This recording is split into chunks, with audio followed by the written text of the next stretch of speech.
want to welcome everyone. I want to apologize to our two witnesses and to everyone else who's been waiting. Just blame me for the delay. That'd be the quickest and easiest thing to do, but we apologize for it, and I'll do my best to start on time henceforth. This is hearing number 2, reviewing efforts to secure U.S. diplomatic facilities and personnel. The committee will come to order. The chairman notes a quorum for taking testimony pursuant to the appropriate House resolution number and House rule number. I will now recognize myself for an opening statement, and then the gentleman from Maryland. In September of 2012, 4 of our fellow Americans were killed and others were injured in an attack on our facility in Benghazi, Libya. Sean Smith, Tyrone Woods, Glenn Doherty, and Ambassador Chris Stevens died under circumstances most of us cannot fathom. Fire, violence, terror, the weaponry of war. I want to read something, and I want to ask my colleagues to listen to what I read, not just to the words, but I want you to imagine having to live through or die through the experience. On September the 11th, 2012, at 9:45 p.m., 20 or more armed men assembled outside the U.S. mission in Benghazi and breached the mission gate. Several Ansar al-Sharia members have been identified among this group. The initial attackers were armed with AK-47 type rifles, handguns, rocket-propelled grenade launchers. During this initial attack, buildings within the mission were set on fire. The fire set during the attack led to the deaths of Ambassador Christopher Stevens and Sean Smith. The remaining State Department personnel escaped to a nearby U.S. facility known as the Annex and also came under attack, which continued throughout the early morning hours of September 12th, culminating in a mortar attack that killed Tyrone Woods and Glenn Doherty. What I just read is the now official position of the U.S. government, filed in U.S. District Court by the Department of Justice in a motion to detain the one defendant who has been captured and will stand trial. 20 or more men, the weapons of war, arson, sustained attacks, precision mortars, terrorist groups. It is interesting to note the use of the word terrorist, so rarely used in the days and weeks after Benghazi by people in positions of power, is now the very word used in the very statute charging the very defendant accused of killing our 4 fellow Americans. Conspiracy to provide material support and resources to terrorists resulting in death. That's the charge. That is the official charge, the official position of the United States government. But in the days after the attack in Benghazi, the word terrorist was edited out and changed. Now the administration uses the word attack. In the days after the attack in Benghazi, the administration edited out and changed the word attack. It's one thing to have it wrong initially and eventually get it right. It's another thing to have it right initially and then edit it and change it so that it is wrong.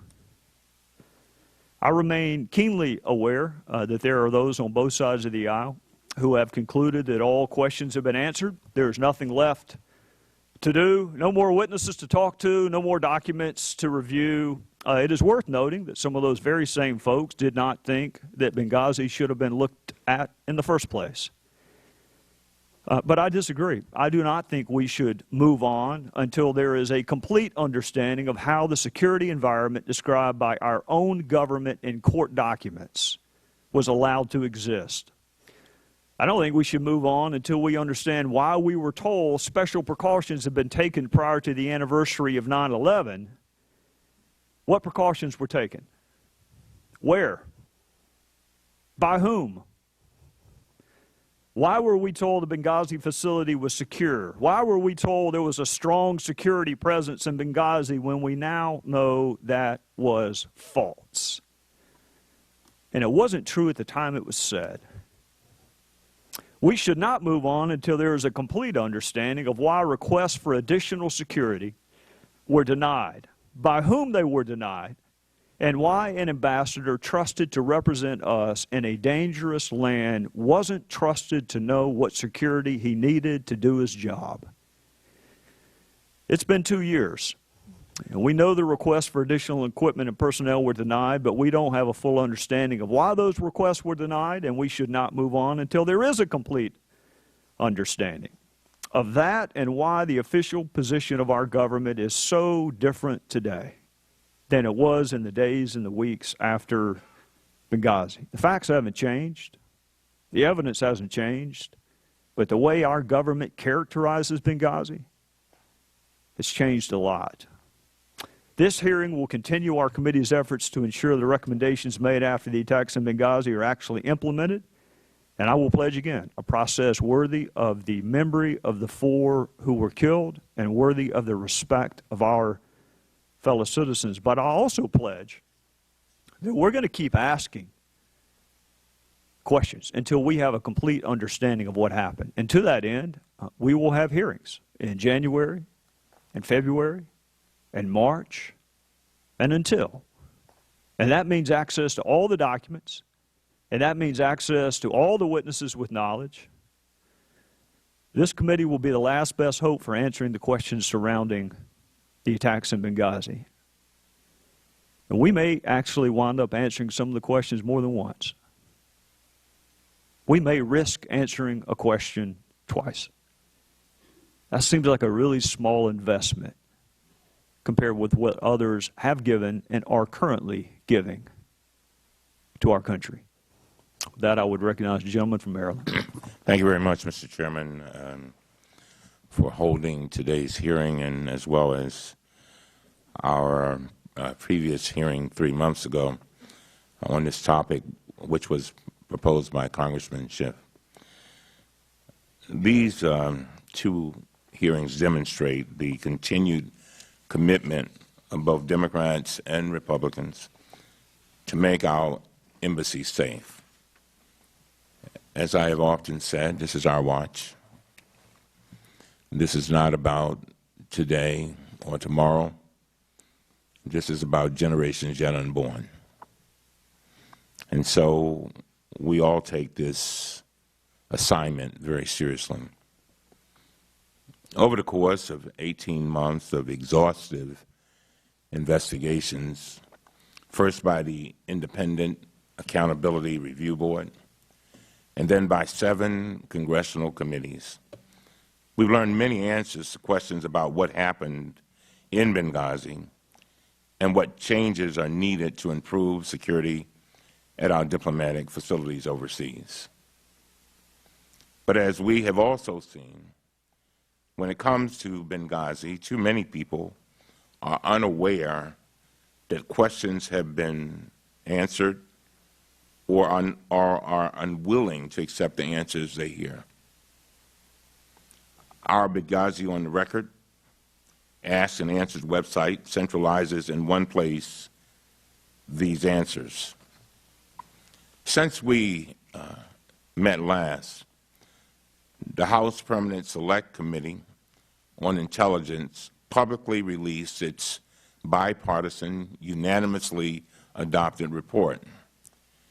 As our Intelligence Committee colleagues explained, and I quote, "This report and the nearly 2 years of intensive investigation it reflects is meant to serve as the definitive House statement on the intelligence community's activities before, during, and after tragic events that have caused the deaths of 4 brave Americans," end of quote. These bipartisan findings join the previous conclusions of the Republican-led House Armed Services Committee about the military's readiness and responses on the night of the attacks. Our committee's Democratic members have urged the Chairman to review and accept these findings, as we do not think that there is any reason for this committee to reinvestigate these facts, repeat the work already completed by our Republican and Democratic colleagues, and squander millions of hard-working dollars that come from hard-working taxpayers. We appreciate that the Chairman has decided to use this hearing to focus on constructive reform, instead of retreading the same ground that other committees have already investigated in a way that perhaps one would investigate something if they were looking at it under a high-powered microscope. We urge him to keep his focus on these constructive efforts and not be lured off this path by partisan politics. We're bigger than that, and we are better than that. And I appreciate you, Mr. Chairman, for our discussions where you have agreed by the end of the year to give us a scope as to exactly what we will be looking at, and hopefully we will be able to come to conclusions about what we do agree on so that we can focus on those things that we still need to investigate. I also appreciate the fact that you've agreed to meet with me and the Speaker tomorrow with regard to the rules of the committee. I think you and I agree that it's nice to have structure because it helps us to deal with issues that may come up. And I do really appreciate that. Immediately after the Benghazi attacks, the Independent Accountability Review Board conducted a blistering examination of what went wrong at the State Department and identified 29 recommendations for reform. Secretary Clinton accepted every single one of them. And the Inspector General reported that, and I quote, "The Department wasted no time addressing the recommendations," end of quote.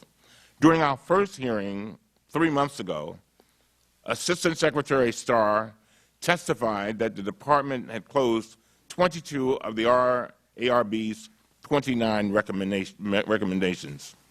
Since then, the Department has continued making steady progress. I'm pleased to hear that. It has closed 3 more recommendations and continues to make progress on the remaining 4. The Department has now delivered fire safety equipment to all but 1 high-threat post, and it has affirmed compliance with fire safety and equipment requirements in safe havens and safe areas in overseas facilities. The Department has now delivered fire safety equipment to all but 1 high-threat post, and it has affirmed compliance with fire safety equipment requirements in safe havens. The ARB found that the lack of adequate safety equipment may have contributed to the tragic consequences that night. So I'm heartened to hear that the Department has completed this recommendation since our last meeting. The Department has also closed a recommendation for increasing diplomatic security staffing to address the staffing shortcomings identified by the ARB. Mr. Starr's testimony indicates that the new positions are fully funded and that the Department intends to complete all of the remaining new hires by early 2015. The Department has also instituted mandatory threat training for high-risk posts and created a working group to develop joint risk management courses, further addressing shortcomings that the ARB identified with regard to the training and expertise of Department personnel. I anxiously look forward to hearing more from Mr. Starr on the work that remains to be done. We also are joined today by Inspector General Linick.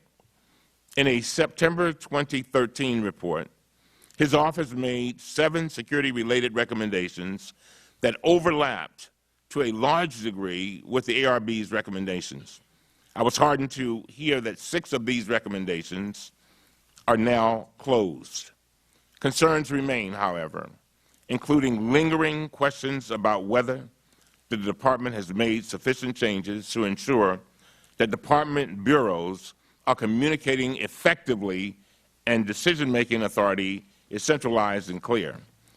Regarding the ARB process, the Inspector General's office examined the 12 ARBs convened following the 1998 East Africa embassy bombings through 2012 Benghazi attacks.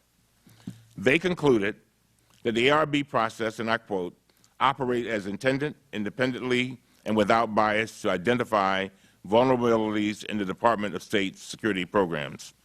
The Inspector General nonetheless recommended adjustments to the process, and it is my understanding that the discussions on those recommendations are ongoing.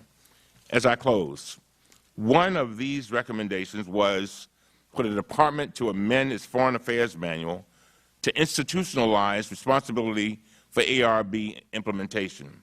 As the Inspector General's report noted, and I quote, "Handling of Benghazi ARB recommendations represented a significant departure from the previous norm in that Secretary Clinton took charge directly of oversight for the implementation process. The Inspector General found that the high-level attention devoted to this task, and I quote, establishes a model for how the Department should handle future ARB recommendations." I'm interested in hearing from Mr. Starr as to whether the Department has made the recommended change. And to that end, I yield back. Thank the gentleman from Maryland. The committee will now receive testimony from today's witness panel. The first witness will be the Honorable Gregory B. Starr, the Assistant Secretary for Diplomatic Security at the Department of State. The second witness will be the Honorable Steve Linick, the Inspector General for the Department of State. Welcome to both of you, and again, my apologies for you having to wait on me. You will each be recognized for your 5-minute opening. There are a series of lights that mean what they traditionally mean in life, and with that, Secretary Starr. Thank you, Chairman Gowdy, Ranking Member Cummings, and distinguished committee members. Thank you for inviting me again to update you on the State Department's progress in implementing the recommendations made by the Independent Benghazi Accountability Review Board, and I'll refer to that in the future as the ARB. I'd like to acknowledge my co-panelist, Inspector Steve Linick.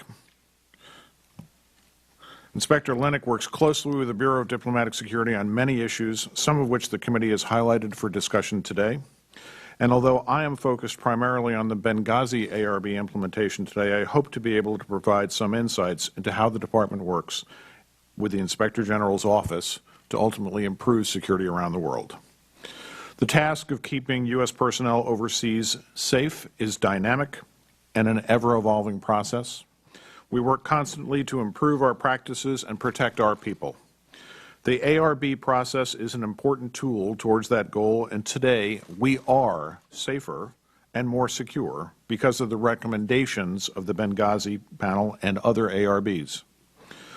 Our progress on the Benghazi ARB is measurable and sustained, and importantly, many of the lessons learned are further incorporated into policy. Of the 29 recommendations, we have now closed 25 of them. That includes 3 that we have closed since September, my last testimony, based on further work and analysis. We are committed to finishing that work, yet to do so on the final 4 recommendations, and will not lose sight of continuing and building on the security and procedural improvements that have already been instituted. I'd like to highlight just a few examples of what we've done to improve our security posture since the attacks in Benghazi. These are specific, tangible changes. We have more diplomatic security and Department of Defense personnel on the ground at our facilities today. We have increased the skills and competencies for diplomatic security agents by increasing the training time in the high threat course.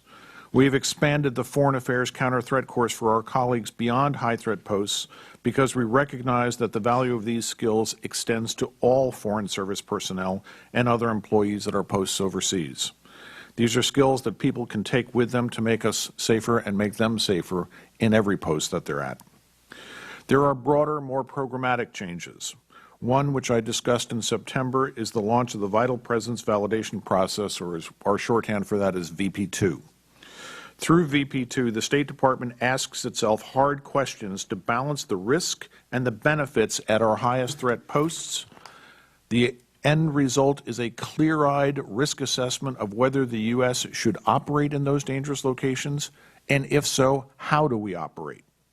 Where the process determines that U.S. national interests require us to operate at dangerous posts, the Department undertakes measures to mitigate identified risks and prioritizes resources to do so. The steps we have taken to implement the Benghazi ARB recommendations underscores an important point. We live in a world with more unstable and dangerous locations. Our foreign policy often demands that we send our people to work in those very places that are increasingly perilous. We cannot eliminate risk. The threats evolve. As a result, the work of securing our facilities and safeguarding our people is never complete.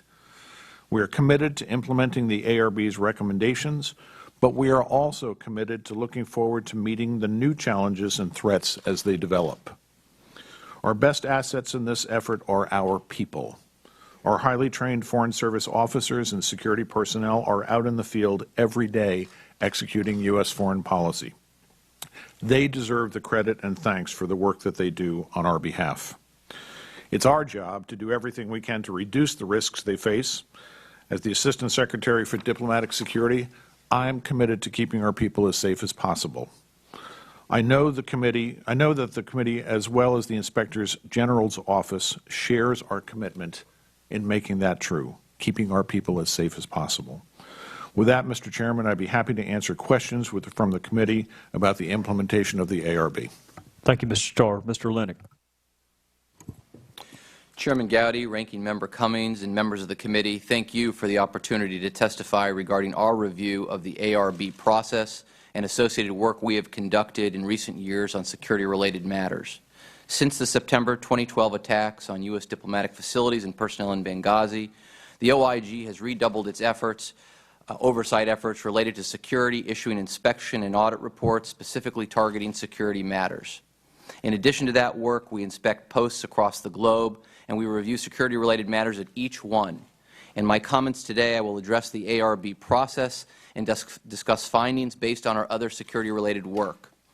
In September 2013, OIG published its report on the special review of the accountability review process, the process by which the Department's ARBs are established, supported, staffed, and conducted. The special review also examined the manner in which the Department tracks the implementation of ARB recommendations. We found that follow-through on long-term security program improvements involving physical security, training, and intelligence sharing lacked sustained oversight by the Department's principals. The lack of follow-through explains in part why a number of Benghazi ARB recommendations mirror previous ARB recommendations. We concluded that the implementation of ARB recommendations works best when the Secretary of State and other Department principals take full ownership of the implementation process. OIG Special Review made 20 formal recommendations. In May of 2014, I notified the Deputy Secretary of State for Management and Resources of the status of those recommendations, and I provided additional suggestions intended to enhance the effectiveness of the ARB process. Although some of our recommendations related to the special review and my later suggestions remain unresolved at this time, OIG has found evidence that the Department has made progress in addressing some of the security concerns. During fiscal year 2015, we will be conducting a formal follow-up review on compliance with our own recommendations and with the Benghazi ARB recommendations. In addition to the ARB review process, OIG has issued a variety of reports covering significant security matters. I take this opportunity to highlight 4 areas of concern. The first relates to physical security deficiencies. OIG reports demonstrate that the Department is at increased risk because it lacks sufficient processes and planning to ensure that the Department fully understands the security needs and priorities at posts around the world. If the Department cannot identify security vulnerabilities, it cannot adequately plan, budget for, or implement solutions. In 2012, OIG conducted a series of audits of posts located in Europe, Latin America, and Africa, which identified physical security deficiencies at 9 embassies and 1 consulate that required immediate attention. A number of these posts were designated high threat. OIG auditors found that the posts were generally not in compliance with the Department's physical and procedural security standards. Security deficiencies common among the posts included, among others, the failure to meet minimum compound perimeter requirements and to properly conduct inspections of vehicles before entering posts. The most egregious problem that we found in these audits have been identified in recent inspections is the use of warehouse space and other remote facilities for offices which do not comply with standards and places personnel at great risk. The second area of concern involves exceptions and waivers granted from compliance and security standards. OIG has found that a number of overseas posts had not maintained accurate exception and waiver records. In addition, OIG found that the Bureau of Diplomatic Security was not monitoring posts to determine whether they were obtaining waivers and exceptions for deviations from standards. The Department has reported that it has remediated that condition at this time. The third area of concern involves stovepiping of security issues. Although the Bureaus of Diplomatic Security and the overseas building operations share responsibility for ensuring post physical security needs, they don't adequately coordinate. The fourth issue of concern relates to vetting of local guards. DS oversees local guard forces that are a critical part of security at department missions overseas. They typically are posted outside or just inside the perimeter of the embassy compound and are often responsible for searching vehicles, etc. We conducted an audit of the DS local guard and noted in June of 2014 that none of the 6 security contractors reviewed by OIG fully performed the vetting procedures specified. One bad actor with the right position and access can seriously endanger the safety and security of personnel overseas. In conclusion, security issues have been and continue to be a top priority for my office. I want to thank my staff for their professionalism and commitment to this effort. I look forward to continuing to engage with the Department and Congress over these matters in the coming months in an effort to mitigate risk and avoid future incidents like the attacks that occurred in Benghazi. Chairman Gowdy, Ranking Member Cummings, and members of the committee, thank you again for the opportunity to testify today. I look forward to your questions. Thank you, Mr. Linick. The Chair will now recognize the gentlelady from Indiana, Ms. Brooks. Thank you, Mr. Chairman, and thank you both for appearing here today and for your service to our country. As the Inspector General, Mr. Linick, and all Inspector Generals for all agencies, would it be correct to say that generally you are charged with ensuring, but in this case, that the State Department is effectively managed and accountable for its decisions? Is that what Inspector Generals do? Yes. And you conduct audits. We've heard you talk about audits, evaluations. The way Inspector Generals do that is they conduct audits, evaluations, inspections. And you've just mentioned some of those. Is that correct? Yes, and we look at programs and operations as well. And so you're like the internal watchdog or internal police department for a agency and for the State Department specifically. Yes. But you are not appointed by the Secretary of State. Is that correct? No, I was appointed by the President and confirmed by the Senate. And when were you appointed? I was appointed in September of 2013. So that means that actually you have complete independence, don't you, from the State Department and the decisions that they make? Yes, we are independent.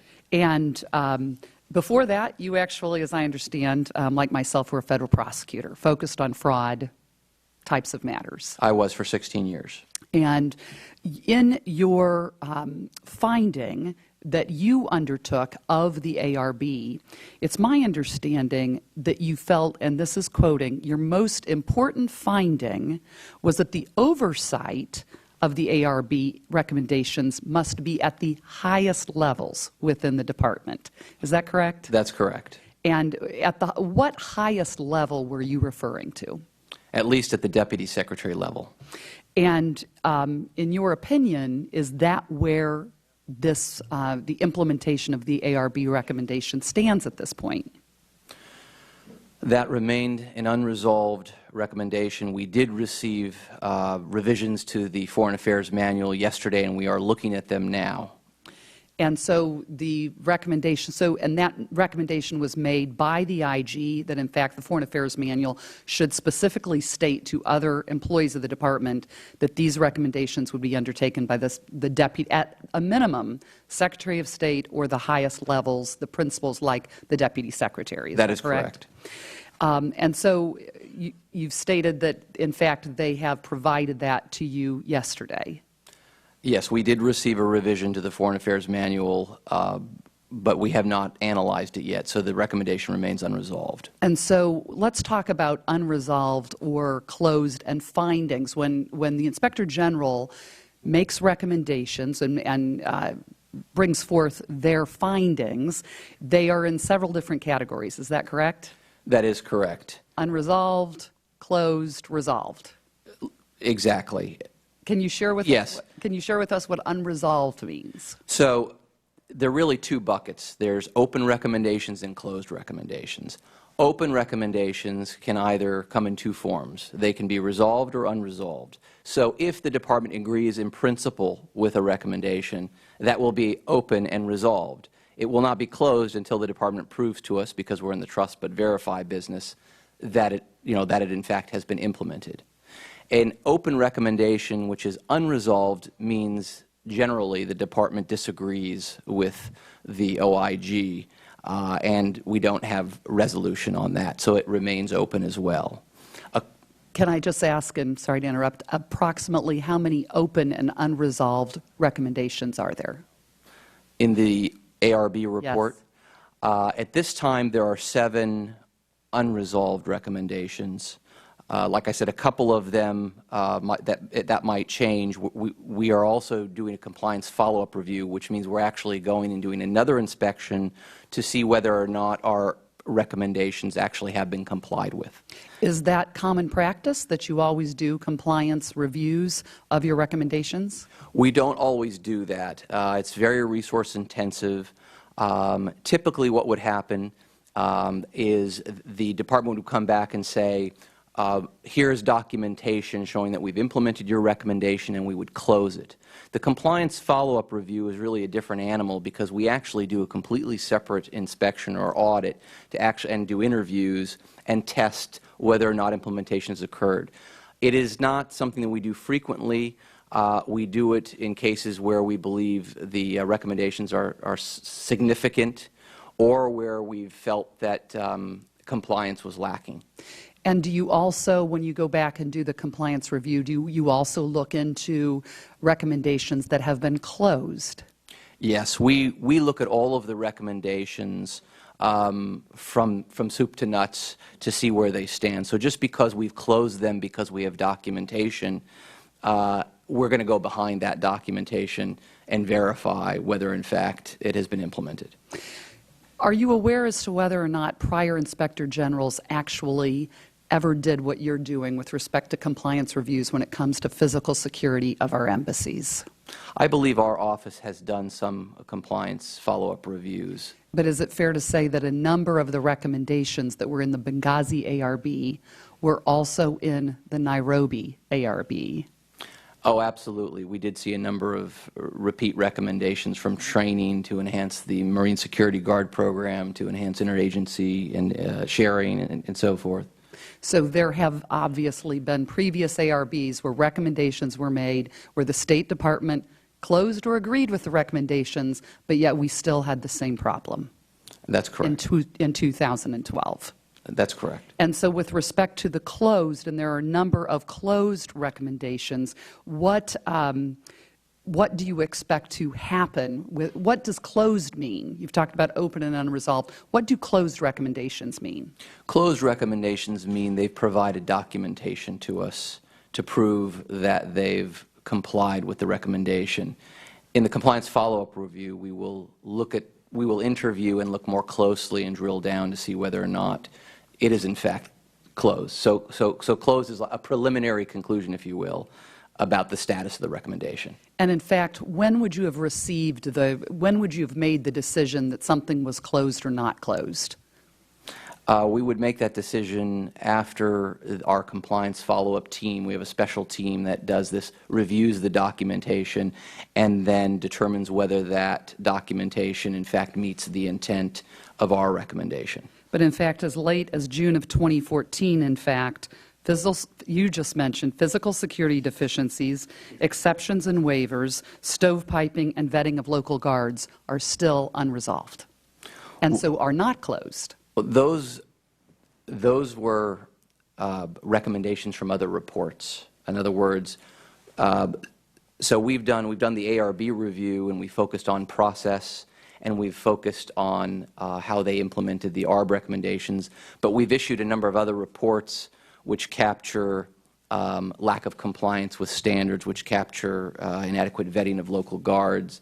And those recommendations, there's a whole bunch more recommendations in connection with those reports, and they're at various stages of closure, et cetera. The best practices panel's most important recommendation, you're familiar with the best practices panel, which happened after the ARB, are you not? I am indeed. In fact, it too indicated that elevating the importance of security and making diplomatic security an equal partner was its most important recommendation. Is that correct? I believe that was recommendation number 1. And yet we learned at that time, at our last hearing, that the State Department rejected that recommendation. Has there been a change from our last hearing to today? Well, we're not monitoring compliance with that recommendation, so I don't know the answer to that question. Do you know, with respect to this exact recommendation, and that is the fact that we believe and that panels have made the recommendation that, in fact, all of the implementation of the various recommendations of the ARB should be made at one of the highest levels? These are the principles. Is that correct? The principles under the Secretary of State? Yes, that is correct. And, in fact, the oversight right now in the implementation is being made in the Office of Management Policy and Right Sizing. Is that correct? I believe they're tracking the implementation of it, yeah. And that's actually what Mr. Starr said. And so tracking just means, is it being done? Is that correct? We think that the Deputy Secretary ought to take responsibility for oversight of the implementation, that she take responsibility for making sure that those recommendations are followed through, that there's sufficient funding to ensure that they're completed, and that they're adequately shared among the State Department community so everybody knows what they are, why they're important. That's what we're seeking with our particular recommendation. And do you know who at the State Department at the time that they rejected that recommendation, and that recommendation was rejected, do you know who at the State Department made that decision to reject that recommendation? The Sullivan recommendation or our recommendation? Both. The recommendation to reject that the Deputy Secretary should be the level responsible for implementing all of these recommendations. As to the Sullivan recommendation, I don't know who, if anyone, rejected that. I know the Deputy Secretary is considering our recommendation, and in fact, I believe, like I said, there's a revision to the Foreign Affairs Manual which apparently does embody that, but we haven't closed that yet because we haven't had the opportunity to analyze it and assess it. And Mr. Starr, do you know who made that decision at the time?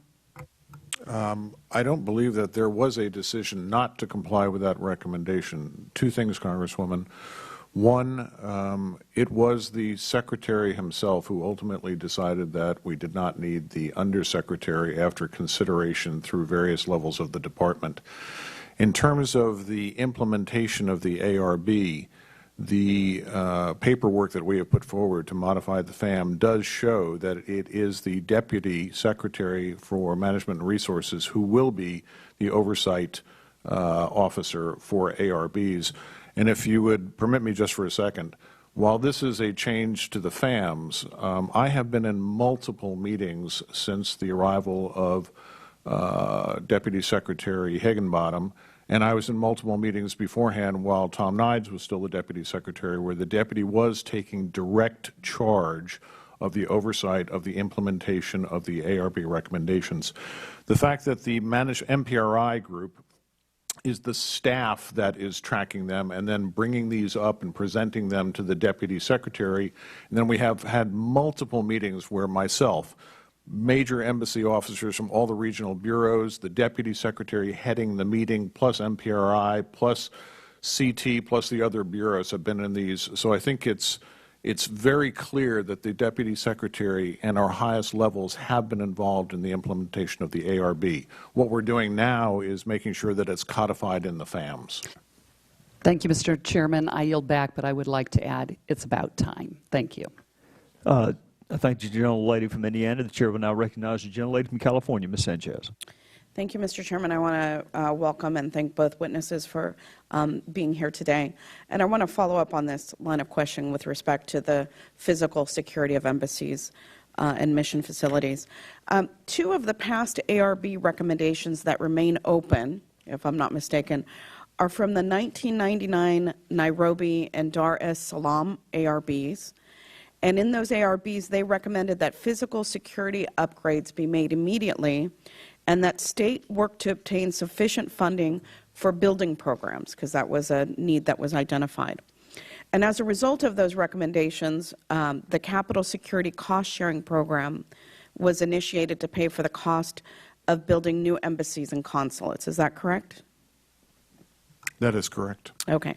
With funding constraints and other challenges delaying efforts to better secure its facilities, how is the State Department addressing the need to provide necessary security at this point? Congresswoman, thank you for the question. Congress has been extraordinarily generous with the Department. Since the Nairobi bombings in 1998, we have constructed nearly 100 new facilities around the world. We have done major security upgrades to our facilities around the world that we could not replace right at that moment. There is not a post out there that doesn't have anti-ram walls and vehicle bars and gates, does not have guard programs, police protecting it, forced entry doors and windows, shatter-resistant window film. Now, after Benghazi, additional Marines, additional RSOs. We have been committed since, quite frankly, since 1985 in increasing the programs.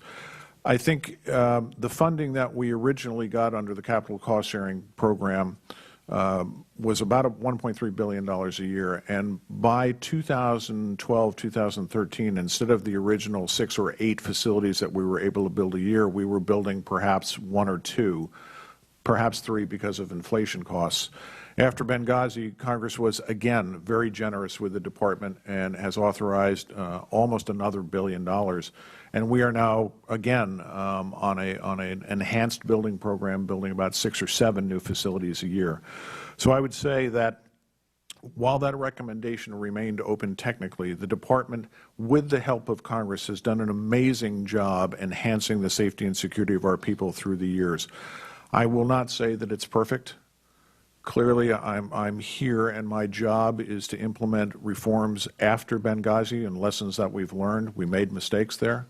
But for the vast majority of places, I would tell you that the recommendations that came out of Dar es Salaam and Nairobi bombings and the ARBs for those, we have assiduously been trying to implement those, and Congress has been very helpful. Could you give me an idea, Mr. Starr, because it's a big job to try to go back and renovate facilities and bring them up to modern security standards. Could you estimate how many facilities you're talking about that you have to deal with in terms of assessing the physical security of those buildings? Ballpark figure? There are 275 U.S. embassies, consulates, and consulate generals. There are approximately 10 other special missions. The facilities that make up those missions number over 1,000 different buildings. It's quite an undertaking then to consistently be upgrading their security. Would that be fair statement? I think that's a fair statement. Now, the Benghazi ARB found that the State Department must work with Congress to restore the Capitol Security Cost-Sharing Program at its full capacity. Can you talk a little bit about the history of the funding and why Congress needed to restore to the full level the Capitol Security Cost-Sharing? Thank you, Congresswoman. As I alluded to just a moment ago, the original costs coming out of the Nairobi and Dar es Salaam were at approximately the $1.3 billion level a year. And in 1999, in 2000, and 2001, as we geared up the program, that gave us the ability to replace 6, 7, 8, sometimes 9 facilities a year, or individual buildings at least, and do some major security upgrades. But that funding level was constant from about 2000 till 2012, and increased building costs, inflation, and other things had reduced what we could do with that $1.3 billion. So we were hopeful, and as I say, Congress was very generous in recognizing that that number had been eroded by inflation, and after Benghazi, and I think in line with the ARB recommendation, worked with the Department and added nearly another $1 billion to that. So we're currently at approximately $2.3 billion under the Capital Cost Sharing Program per year, which has allowed us to do more security enhancements and build and replace more unsecure facilities. Thank you. It's important to note that Congress does play a role in making sure that these facilities are physically secure. Mr. Starr, I'd also like to ask you about temporary facilities. During our previous hearing, a number of members had questions about the diplomatic facility in Benghazi, whether it was a special mission compound or a temporary mission facility, and whether the term used meant less stringent physical security standards applied to that facility. That issue was investigated by the ARB and numerous congressional committees over the past 2 years. And at our last hearing, you addressed this concern, explaining, and I'm going to quote from your testimony, whether it's temporary or interim or permanent, that we should be applying the same security standards that the OSPB has put in place. Is that still your understanding of how the Department is applying these standards today? Yes, that is a very hard lesson that we learned after Benghazi. I can tell you that in one particular location in the world, I won't say it, where we have had to have operations where we were under great pressure to put people in and establish a temporary facility, I turned that down and said that we will continue to operate solely on a TDY basis until such time as we can identify a facility and bring it up to the necessary level of security in order to declare it a facility, i.e. meeting the OSPB standards for that type of facility. I got no pushback from the Department and, in fact, got a tremendous amount of support for this. I think you've correctly identified that the Benghazi, whatever you call it, the temporary facility or the special mission facility, despite efforts to do security upgrades to it, we know that it did not meet all of the standards, and we want to avoid a situation like that going forward. I just want to point out that Mr. Linick, in his written testimony, noted in a March 2014 audit on physical security funding that Diplomatic Security and the Overseas Building Operations Bureau have differing interpretations of what the required physical security standards are for those overseas facilities. And the same IG report notes that in January 2013, the Department clarified that a single standard applies to all facilities. In June 2013, the Department further clarified that the OSPB standards set forth the minimum requirements. Has there been better communication now between the Department and the Diplomatic Security and Overseas Building Operations, and finally sort of an agreed upon standard for what those physical standards should be? There is no disagreement on what the physical security standards should be. Those standards are in our foreign affairs manuals and foreign affairs handbooks. They're approved by the Overseas Security Policy Board, and there is no disagreement on the standards. We do have different standards for let's say, a standalone building or a building that is in tentative, or an office that's in tentative commercial office space. But OBO is very clear and understands what those standards are. There is no misunderstanding that the standards are what they are and are there. I do think that the Inspector General's inspections have been very helpful to us in many ways. Although sometimes I will disagree with some of the recommendations, and as Steve alluded to, we have some open recommendations where we may disagree. Ultimately, we come to resolution on the vast majority of them. In terms of what the inspectors found in some of their reports, it is my job as the head of security, when we find security deficiencies that the IG may find, to make sure that we're addressing them as fast as possible. And Steve and his inspectors in one instance did find that we had some significant differences between OBO and DS at a post overseas. I met 2 days after the inspectors came back with the head of OBO. We resolved those differences, and we've moved on and settled those the differences and made the decisions on where we have to go. I meet virtually every week with the head of OBO. My staff meets at lower levels with OBO, and we've taken that recommendation very seriously. Appreciate your testimony, and I yield back. Thank the gentlelady from California. The chair will now recognize the gentleman from Georgia, Mr. Westmore. Thank you, Mr. Chairman, and thank you for being here. Mr. Starr, just a point of clarification. When they use the term closed on the recommendations, that does not mean they are completed, correct?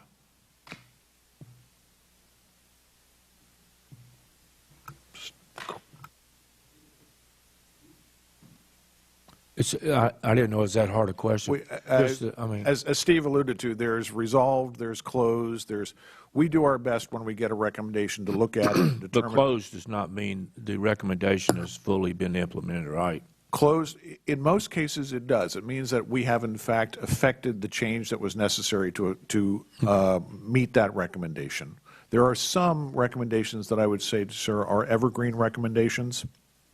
If we put the policies and procedures in place and have to go through. They may go on for a longer period of time. Thank you. You were the Diplomatic Security at the State Department from 1980 through your retirement in 2009. Is that correct? Yes, sir. I was an agent. And from then you went to head of security for the United Nations? Correct, sir. And at the UN, you were the Undersecretary for Safety and Security, correct? Yes, sir.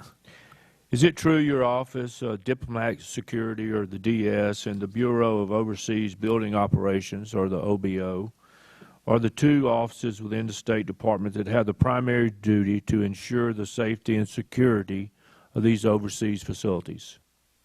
That's an accurate statement, sir. According to the Foreign Affairs Manual, your office is expressly charged with the responsibility for ensuring that all new construction and major renovations comply with physical security standards, even though the OBO does the actual construction. Is that true? Correct. And under which Undersecretary is the DS? I am under Secretary Kennedy, the Undersecretary for Management. And as who is OBO. who is the Undersecretary? OBO? Yes. Also. And the Undersecretary for Management, Mr. Kennedy, has been in a position since November of 2007, I believe. Is that correct? You don't know? I believe so, sir, but I'm not certain. Okay. Date. Has Mr. Kennedy been with the State Department, as far as you know, from the early 70s? I think Pat came in about 1975. Okay. In fact, when the East African embassies were bombed in 1998, Mr. Kennedy was in your position. Is that correct? At the time of the bombing, sir, my recollection is that we had a vacancy in the position, and He was the Undersecretary. acting. He was the acting. Okay. And although you returned to the State Department after the Benghazi attacks, you are aware that virtually each and every finding and resulting recommendation in the Benghazi ARB centered on the Special Mission Compound or facility being a high-threat post, sorely lacking in personnel and physical security. Is that correct? I'm aware of those recommendations in the ARB, sir, yes. Are you aware that your own Inspector General, Mr. Linick, since Benghazi has conducted 3 reviews or audits at physical security issues at overseas posts, particularly in these high-threat posts? Yes, I am, sir. Are you also aware that the IG issued 2 other reports, one that looked at how you manage your local guard program and another that looks at how you manage your marine security? Yes, sir, I am. Let's take a look at the IG report issued in June of 2013 that looked at how you comply with the physical security standards at 5 Pacific overseas posts that are considered high threat. Do you recall that report? Yes, sir.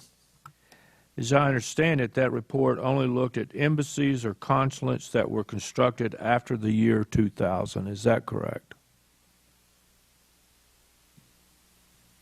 I believe so, sir. So all built after the East African embassy bombings in 1998, where an ARB was sharply critical of the then existing physical security standards. Is that correct?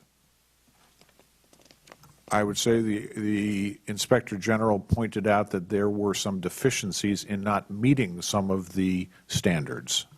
That means that they were all built after Congress passed the Secure Embassy Construction and Counterterrorism Act, as it's known, and gave the State Department a whole lot of money to improve those physical security overseas. Is that correct? Correct. So in this report, the IG team looked at physical security at the 5 posts that had a high threat level, and the audit team looked at such things as the height of the perimeter walls, the outside boundary, how far the buildings were from those outside walls, looked at the anti-ram barriers, the procedural other barriers or resistant doors. whether local guards, which we have talked about prior, were properly inspecting, whether there were safe havens inside the building and the like. Is that correct? Yes, sir. So let me ask you how the 5 embassies or consulates did. Did any of them comply with all the security standards that were reviewed? No, sir. None of them are perfect. Okay. But if I may, sir, every one of those facilities has police and guards on the outside. I understand. Every one of those facilities No, I know, has but my anti-ramp question walls. was, had all of them been met? And your answer was no. No, sir. I want to make it clear, though, that most of the things that the Inspector General found were minor, do not present major vulnerabilities to us. Our philosophy of concentric rings Okay. of security works for I've these got things, some more and I don't questions, so expect let's- that any Inspector General going out, any team, is not going to find some things that can be improved. I understand. But your answer was no, correct?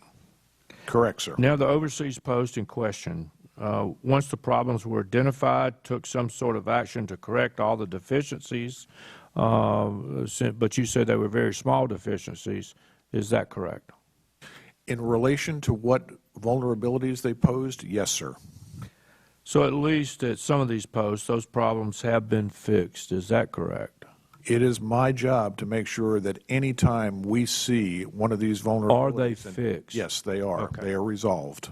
Did the Inspector General ask that you issue a directive to all your posts worldwide to see whether other posts have the same problems? For some things, yes. Okay. Did you agree to do this? No, I did not. Okay. Mr. Linick, I want to follow up on another review of the physical security-related post overseas. I understand that your office hired an outside company to review how the State Department processes these requests and prioritizes requests for these physical security upgrades. Yes, sir. When the auditors looked at this, did they find a comprehensive list of all these reports of the deficiencies? They didn't find a comprehensive list of security needs and requests for security needs at posts around the world. So they didn't find a list of what there was- may have been called in or asked for? They did not find a Findings, list. okay. Were the auditors able to review a list of these funding requests or a list of which requests were denied or granted? There wasn't a list. So there was no list? No. From DS, no list? We did not find a comprehensive list of security. OBO, no list? No, but I understand that they're working on that now. Okay. Is it true that the auditors found that the DS and the OBO do not coordinate with each other to determine which requests should be given the priority? They did find that in 2 respects. One, there was disagreements about the standards, which has since been remediated, which Mr. Starr had mentioned. So the fact that Mr. Starr and the OBO get together once a week or once a month or whatever it is, they still not come up with any of these lists that could be combined to be looked at?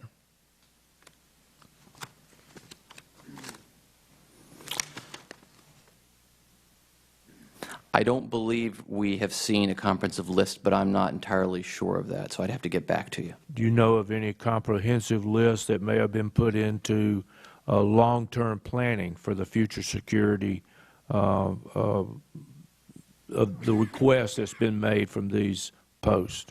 I know the Department has agreed to do it, and so that recommendation has been resolved, but it still is open. Thank you. I yield back, Mr. Chairman.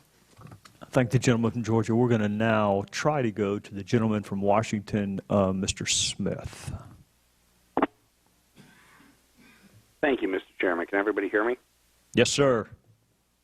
Great. Thank you. And I really appreciate your flexibility. For those of you who don't know, I had hip surgery not long ago, so I'm unable to travel.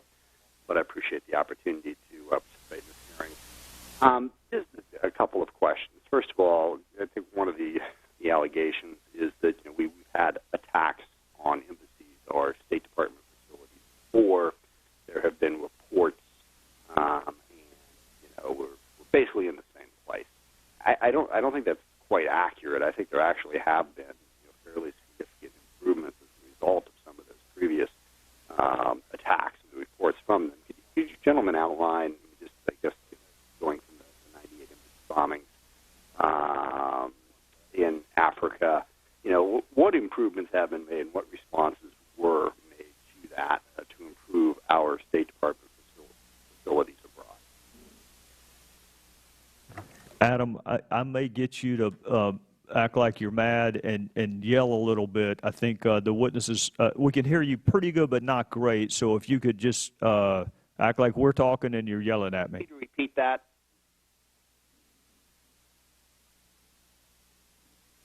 Trey, do you need me to repeat what I just asked? Yes, sir. I think the witnesses are kind of leaning forward. If you can just yell it as loud as you're willing to do it, Adam. I will do that. I will repeat the question. My question was, there have been attacks before, and one of the allegations of this panel, to some extent, is that after those attacks, like the embassy bombing in Africa, we issued a report and we just sort of Groundhog's Day. We don't make improvements. We don't respond. In my reading of what has happened since some of those previous attacks, I don't believe that is accurate. I was just wondering if you gentlemen could outline, just taking as one example, the 1998 embassy bombings in Africa, what improvements were made as a result of the study of that problem, how much more money was spent, how were facilities upgraded, what has been done, first of all, prior to Benghazi to actually improve security at our overseas facilities? Congressman, thank you for the question. This is Greg Starr. I recognize that there are some similarities in the types of recommendations that were made going back through the years on ARBs. But I, like you, find it difficult to accept the premise that it is Groundhog Day, that we're just revisiting the same things. As I said before, a tremendous amount of progress was made through the years in building new facilities, in training different personnel, in adding local guard programs. Much of this work was done in concert with Congress. Congress has been very helpful in many ways in terms of funding and oversight. From 1988 to 1992, after the original Inman Commission, we built 22 new facilities. But then after the end of the Cold War, the money sort of dried up and ran out, even though we wanted to build nearly 100. After the bombings in 1998, the money flow for building new embassies was given to us by Congress very generously, and we've replaced a tremendous amount of facilities. We have never had to give up one of those new facilities that we've built yet. I think the increases that we've done in training for our personnel, additional Marine detachments, things like more armored cars, and the things that we've done after Benghazi, the better and much closer relationships with the intelligence community and DOD, I think some of those things you can say, well, weren't you doing those things, after Nairobi? Weren't some of those things said in the ARBs? And there are some similarities. But I think the types of things that we're facing are similar as well, and I think we're going to see similar types of attacks. And you may get even in the future, the need for more training than we're even doing now. So I appreciate the comments because I believe, like you do, that while there may be some similarities, this is not Groundhog Day. We have made significant progress since Nairobi and Dar es Salaam. There are very few ARB recommendations through all of the ARBs that have been left open, and those few that are open, we're still working to close. So thank you for the question, sir. But on one of the big issues about Benghazi, not all State Department facilities are the same. I mean, when we think of our State Department presence overseas, I think most people typically imagine our embassy. The main facility. But as everybody knows, we have a number of different facilities where people are located throughout the country. One of the most dangerous places that I went to was Peshawar, where we have a consulate in Pakistan a few years back. Very dangerous place, very high security. Now, when you're determining what security to provide, when you go to these temporary mission facilities or to these annexes or consulates, and specific to Libya and specific to the two facilities that were attacked, how would have they fallen under the new rules after some of these other attacks in terms of understanding how to properly provide security for two facilities like the ones that were in Benghazi, which were not traditional embassies or even consulates for that matter? Is this something that had been contemplated previously? And if so, what was the discussion about how to properly provide security for these different types of facilities? Unfortunately, sir, I'm at a little bit of a loss. As one of the congressmen has pointed out, that while those discussions were taking place on what was going to happen for Benghazi, I was at the United Nations. I do know that we have all accepted the recommendations from the ARB that perhaps there was a little too much confidence in the chief of mission and what he was saying, that we know that we did not meet all of the OSPB standards for either of those two locations, either the special annex or the special mission. I know that we are concentrating on learning the lessons from that. We have no temporary facilities today no temporary facilities at all, and should we have to have those types of facilities, we will have a very long, hard discussion about what needs to go into them and make sure that they're as safe and secure as possible before we let them be occupied. I'm just at a little bit of a loss. I can't comment on things that happened when I wasn't here, sir. Can we talk about two other, I think, huge issues when it comes to providing security at our overseas facilities? Number one is money, particularly at this point, and I might also add particularly at precisely the moment that Benghazi was attacked. I don't imagine that there have been too many times in the history of our country when we had as many facilities throughout the globe that could not have been perceived as to be at a high threat level. First of all, it was the anniversary of 9/11. Second of all, we had already, in the days prior, had riots and attacks on embassies, and I forget how many different countries. I certainly know in Cairo the embassy was attacked, and I think in somewhere close to a dozen others we had that. So number one issue, and I'll let you I'll mention them both. Number one issue is simple resources. In a world full of incredibly dangerous places, how do you decide how to properly allocate resources between a Benghazi and a Cairo and a Peshawar and Sana'a and Yemen and all of those different places? What role Congress, as you said, has been generous after some of these previous attacks, but there's still finite resources, number one. How do you make those decisions when there are so many places to protect? And then the second issue that I've encountered is quite frequently the chief of mission will disagree. The chief of mission will go to places where maybe the folks back in Washington, D.C.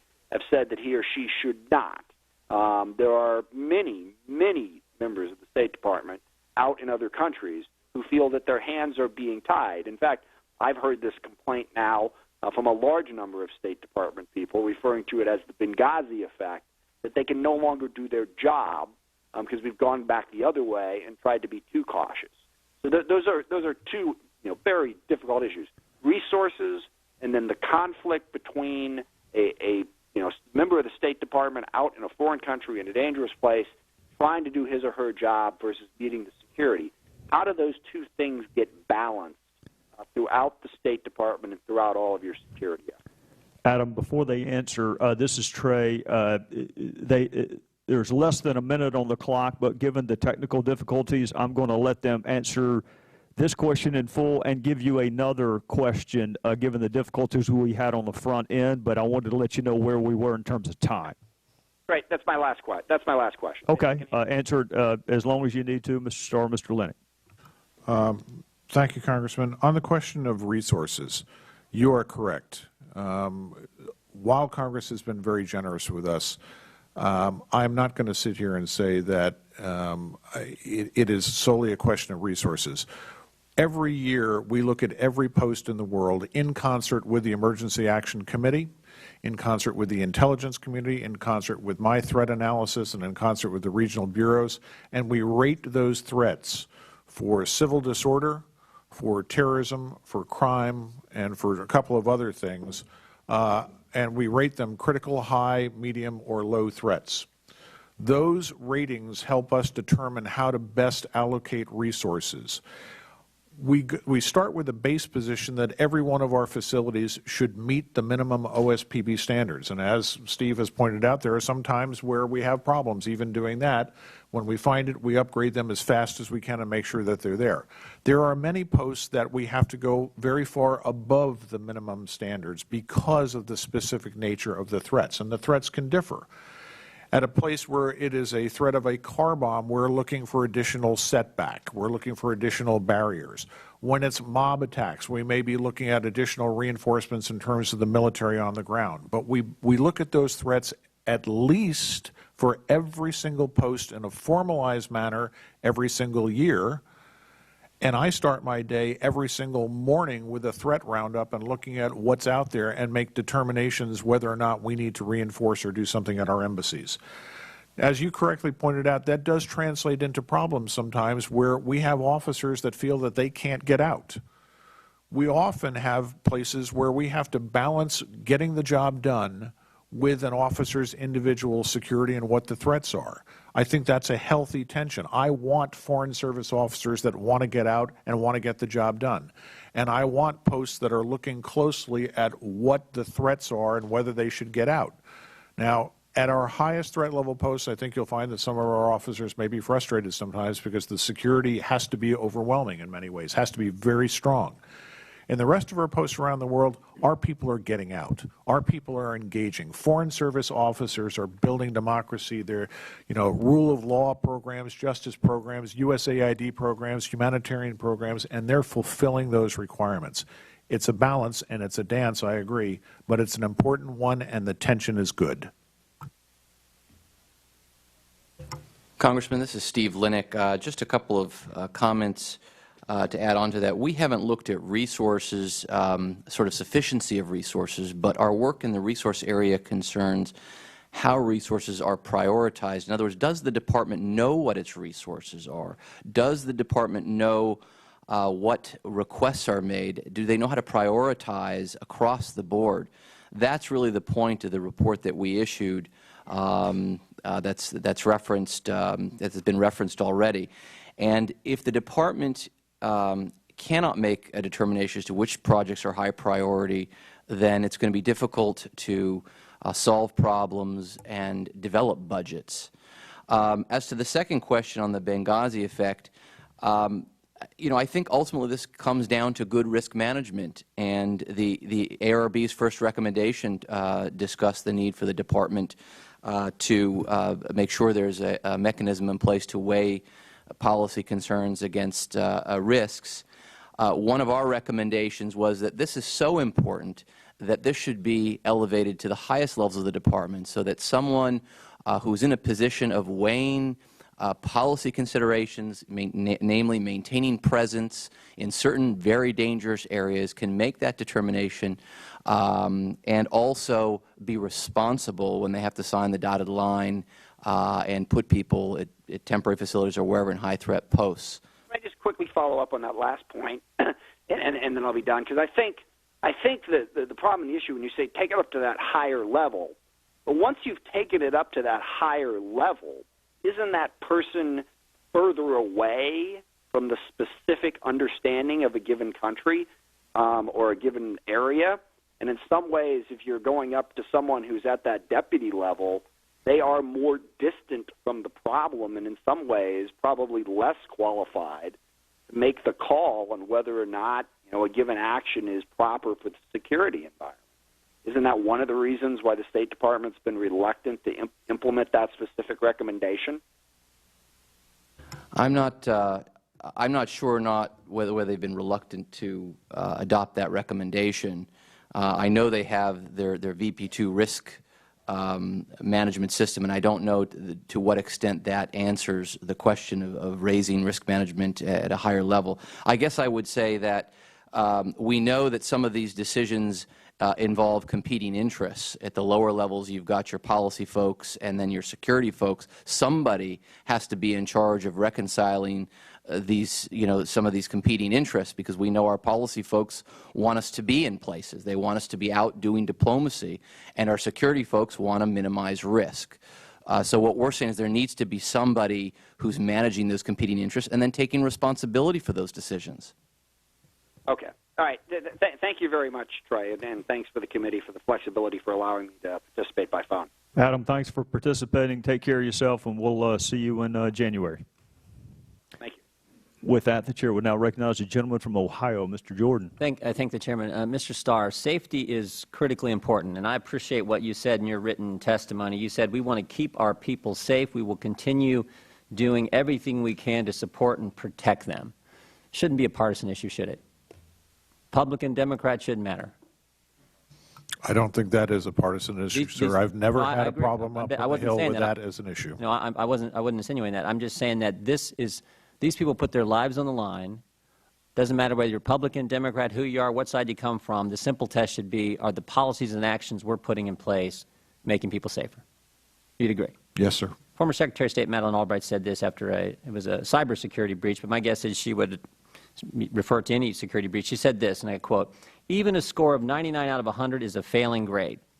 That's a pretty strong statement, and I understand we don't live in a perfect world, and you've talked about that. We live in a dangerous world, and you've got to balance diplomacy with security and safety concerns. But I think the tenor of her statement was what we just talked about. Safety is critical, and we should do everything we can. It's of paramount importance. We should do all we can to make sure our people are safe. You would agree with that, wouldn't you, Mr. Starr?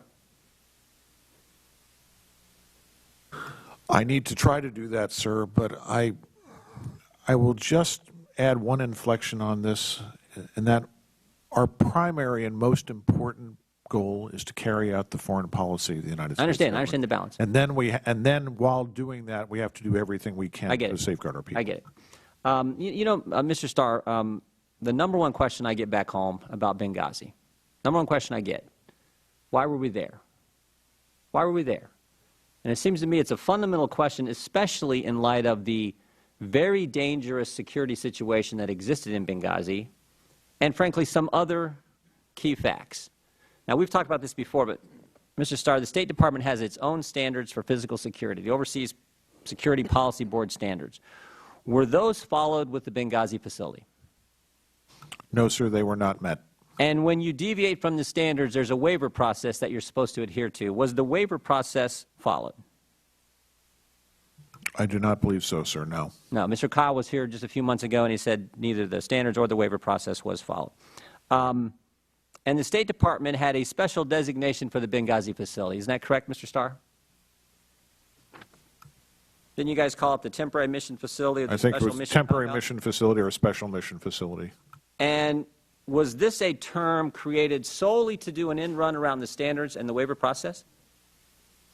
Sir, I don't believe anybody intentionally tried to run around the waiver or the standards process. I think it was a question that it was neither an embassy or a consulate. When Mr. I think they were trying to find. If I could, Mr. Starr, when Mr. Kyle testified here just 3 months ago, sat right there beside you, gentleman who served 23 years at the State Department, he said, in talking with people and based on my experience, it was a purposeful effort to skirt the standards. So you had, well, let me ask it this way. Well, I would disagree with Mr. Kyle. Okay. He's got a pretty good record like yours, like you do as well, Mr. Starr. How many facilities does the State Department, diplomatic facilities, does the State Department currently have around the world? 275 embassies, consulates, and consul generals, composing approximately 1,000 buildings. Your website says you have 285 U.S. diplomatic facilities worldwide. Is that not accurate? 275 consulates, embassies, consulate generals, and there are approximately 10 special missions, such as... okay, of the 275 or the 285, whatever number you want to use, are any of those today designated temporary mission facility or special mission compound? No. None of them? None. Which sort of brings me back to my question, Mr. Starr. What was so important about Benghazi that we didn't follow our own standards, we didn't follow the waiver process, we created a term that's not used at any of our facilities, any of the 285 today, special mission compound or temporary mission facility, Designate not used anywhere else today. What was so important that we do all that to be in Benghazi? We do all that to be in a place where 4 Americans were killed. Sir, I would have to refer you to the results of the ARB, which I think address that. No, you're the witness from the State Department. I'm asking you. I was not here when those determinations were made, sir. And It doesn't matter whether today you're or not. I don't. And today I do not, and we do not have facilities like that. Well, no. I'm asking you, as the representative from the State Department, tell me what was so important that we don't follow the standards, we don't follow the waiver process, we create a new term out of thin air, and none of the facilities today, we're the United States of America, we got more facilities probably than any other country in the world, 285, and none of them use that designation today. Correct. So tell me, why did, we were in Tripoli, why do we have to be in Benghazi? I would have to refer you to the ARB, sir. Well, let me add to it. Maybe this will help you think about giving us an answer. In the 13 months prior to the attack on 9/11/2012, there were 200 security incidents in Libya. IED, RPG, assassination attempt on the British ambassador. I mean, this was the Wild West. Repeated requests. Here's the thing. Repeated requests from our security personnel at the facility. Repeated requests for additional security. They said, we need more help. We need more good guys here. And you guys said, nope, we're not sending. In fact, what they had you reduced. So again, I ask, that situation, probably the most chaotic situation that we have at around any of our facilities, a whole new term, don't follow the standards, don't adhere to the waiver process, why were we there? Sir, I think the ARB points out that there were mistakes made. Mr. Starr? I think it's very obvious that we had a tragedy that occurred, and I am not denying that a tragedy occurred. None of what them I'm denying saying is that. that I We're trying think to we get had to answers to learn from that lesson. I'm not the witness to tell you what happened. You're the what was State in the Department decision. representative here at the hearing on the Select Committee. I'm here to find out what happened. I'm Most here to fundamental discuss question is the why were we things there in that the first we have place? put in place since the ARB and what we are doing Let me to ask you protect our let me ask people you another now. thing here. Do you happen to know the name of the government that was in place when we had those 200 security incidents in the 13 months leading up to this tragedy? Do you happen to know the name of the government that was in place when we had the IED attacks, the RPG attacks, the assassination attempt on the British ambassador? What was the name of the Libyan government at the time, Mr. Starr? Do you know? No, I don't offhand. I'll tell you. The Transitional National Council. Transitional National Council. Not exactly a title that inspires confidence, screams stability, does it, Mr. Starr? And yet, we had to be there. We just had to be there. Now, this committee is going to try to find out the answer. Since you won't give it to us, since you won't hazard a guess, this committee is going to try to find out the answer. But in the meantime, we are going to make sure we keep focused on what we started our conversation here about, Mr. Starr, and that's the safety of our people who serve abroad. Now, there was one good thing that came out of the ARB. One good thing. They said we're going to have a best practices panel, and that best practices panel made 40 recommendations. And the most important one's the one that Mr. Linick talked about earlier. The number one recommendation, frankly, the one that many of the other 39 hinge upon, says we need to create at the undersecretary level an undersecretary for diplomatic security. Is the State Department going to do that, Mr. Starr? At the undersecretary level? A decision has been made not to implement that. You're not going to do it. recommendation. You know, how many undersecretaries are there at the State Department, Mr. Starr? I believe there's 7. I think there's 6 based on the chart you just gave us. Undersecretary for Political Affairs, Undersecretary for Economic Growth and Energy and Environment, Undersecretary for Arms Control and International Security Affairs, Undersecretary for Management, Undersecretary for Civilian Security, Democracy and Human Rights, and the Undersecretary for Public Diplomacy and Public Affairs. And yet, we can't have an Undersecretary for the security of our people who risk their lives every day around this planet. You know, the Undersecretary for Public Diplomacy and Public Affairs, you know part of the job description of that Undersecretary? To foster cultural exchange and international broadcasting. Now, I'm not saying cultural exchange and international broadcasting isn't important. All I'm saying is the safety of the people who serve at these 285 facilities should be just as important. And you guys say, nope, we're going to keep you way down here, Mr. Starr. In fact, it's your response. You're the one, Diplomatic Security Assistant Secretary. As Ms. Brooks pointed out, you're way down the chart.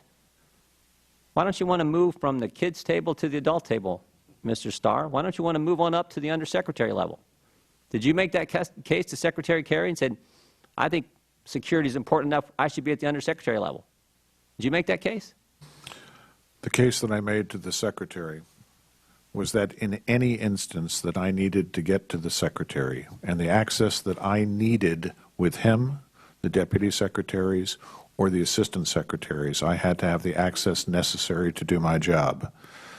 Today, I have that access, whether I'm an Undersecretary or an Assistant Secretary, and I have been the Undersecretary General for Safety and Security at the United Nations, and that's a different organization. I can tell you that regardless of whether I'm the Undersecretary or the Assistant Secretary, I just know I have the control and the access that I need to fulfill my responsibilities. I will tell you this, Mr. Chairman, I will tell you this. I remember at Thanksgiving it was a lot easier to make the argument at the adult table than it was to try to do it from the kids' table. I'd rather be there. In fact, I'm not the one who thinks it's the greatest idea in the world. I think it's a great idea, but I'm not alone. Clear back in 1999, Secretary Albright said the same thing. She thought we should have this at the undersecretary level. Todd Kyle and the Best Practices panel thought we should have it at the undersecretary level. And the guy sitting beside you thinks we need to elevate this to the highest level. So I guess we got two big questions that this committee needs to answer. Why in the world won't the State Department do what everyone knows needs to be done, elevate this position to the highest level that we can, make it equal with cultural exchange and international broadcasting? And then the big question, again, that I hope we get an answer to in this committee. Why were we there? Why were we there with these facts and these circumstances? That's a fundamental question that the American people want to know, and the people of these four individuals, the families of these four individuals who gave their lives, would like to know as well. With that, I yield back. Thank the gentleman from Ohio. The chair will now recognize the gentleman from Maryland, the ranking member, Mr. Cummings. Thank you very much, Mr. Chairman. First of all, I'd like to thank our witnesses for being here today. In particular, I want to thank you, Secretary Starr. I listened to what was just stated and asked. But my concern, and I'm sure it's the concern of this entire committee, is that when all the dust settles, that the request of every single family member that we met, when the dust settles, I hope it's carried out, and that is that our facilities are safer so that things are not like this unfortunate incident does not happen again.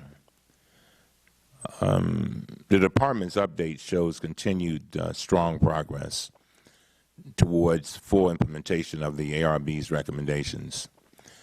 As the Benghazi ARB reminded all of us, and I quote, "The total elimination of risks is a non-starter for U.S. diplomacy, given the need for the United States government to be present in places where stability and security are often most profoundly lacking, and host government support is sometimes minimal to non-existent," end of quote.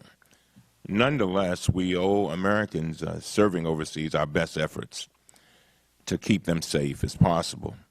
Mr. I want to commend you for dedicating your career to achieving that goal. I have no doubt that you are committed and determined to see the implementation of these recommendations through. According to your testimony, since September 17th, that hearing we held that day, the Department has closed 3 more Benghazi ARB recommendations.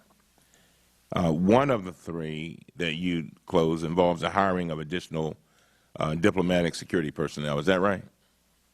I think that was recommendation number 12? Yes, sir. And your October letter said that you had filled 120 of those 151 newly created slots. Do you still expect to complete your hiring by early 2015? We're on track to do that, sir. And what's entailed in that? Is it hard to find people, or? In some cases, actually, because we have very high standards and some of these positions are very technical, we have had some difficulties. But, sir, I would like to point something out. The recommendation was to get increased diplomatic security personnel for high and critical threat posts and for additional mobile security deployment teams.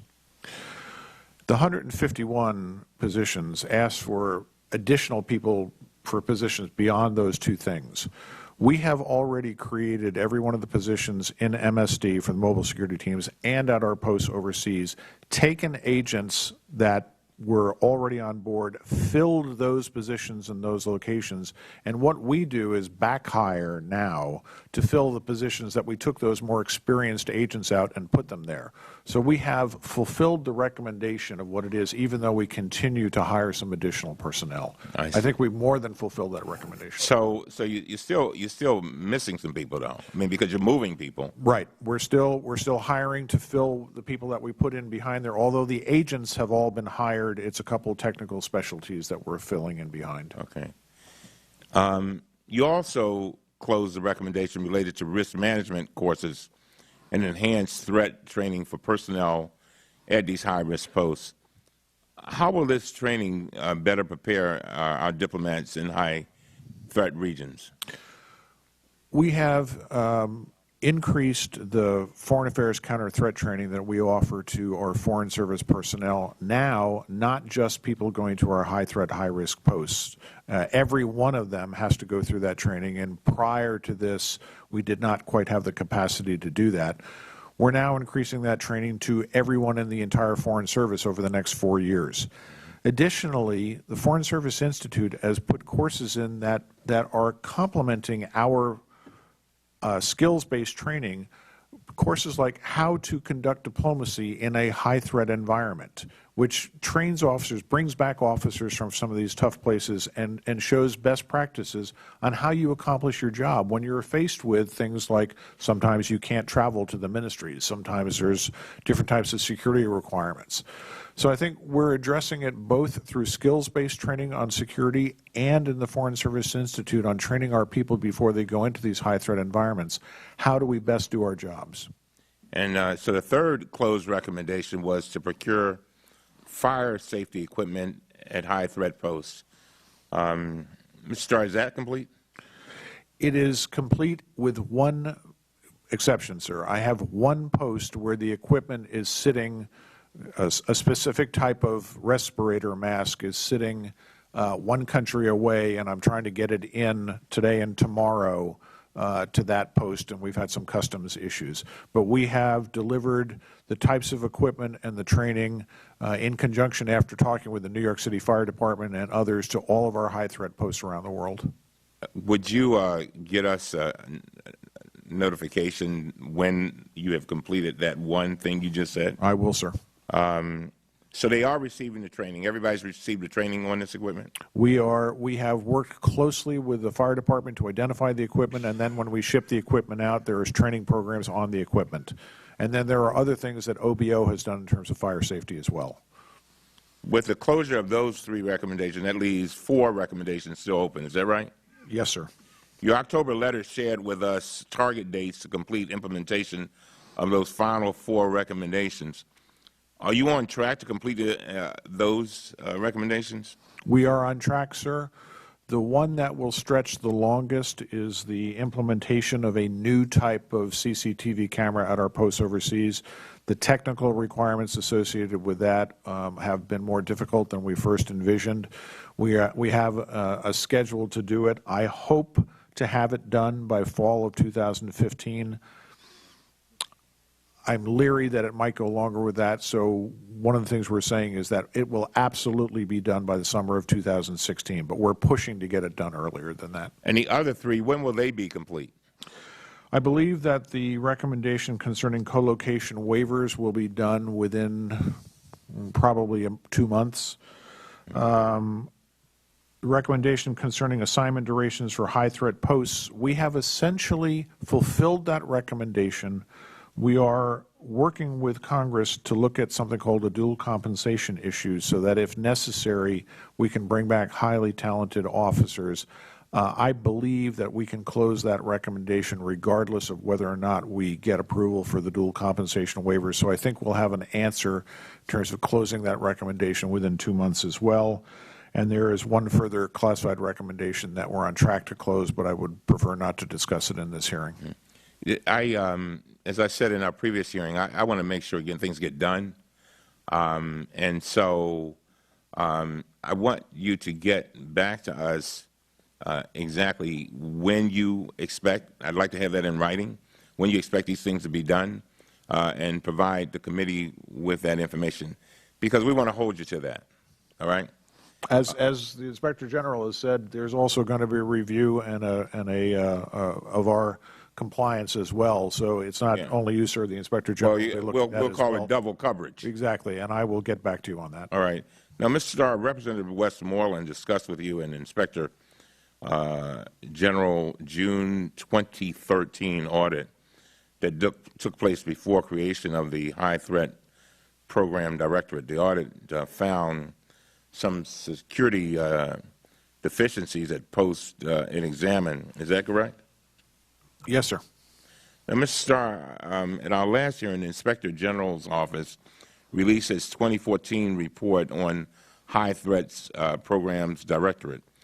One of the Inspector General's key findings in that report is that this newly created body was, quote, helped create a culture of shared responsibility for security within the department and has forged strong partnerships with regional security officers and counterparts in regional and functional bureaus, as well as within the interagency community. I think that's an extremely positive finding, given the fact that the Accountability Review Board considered the lack of shared responsibility around security issues to be systemic failure just 2 years ago. Mr. Starr, could you discuss how you think the creation of the High Threat Program has created a culture of shared responsibility in the State Department? And then my final question would to tell us, how does this culture of shared responsibility that the IG praises improve the safety and security at our embassies abroad? Thank you for the question, Congressman.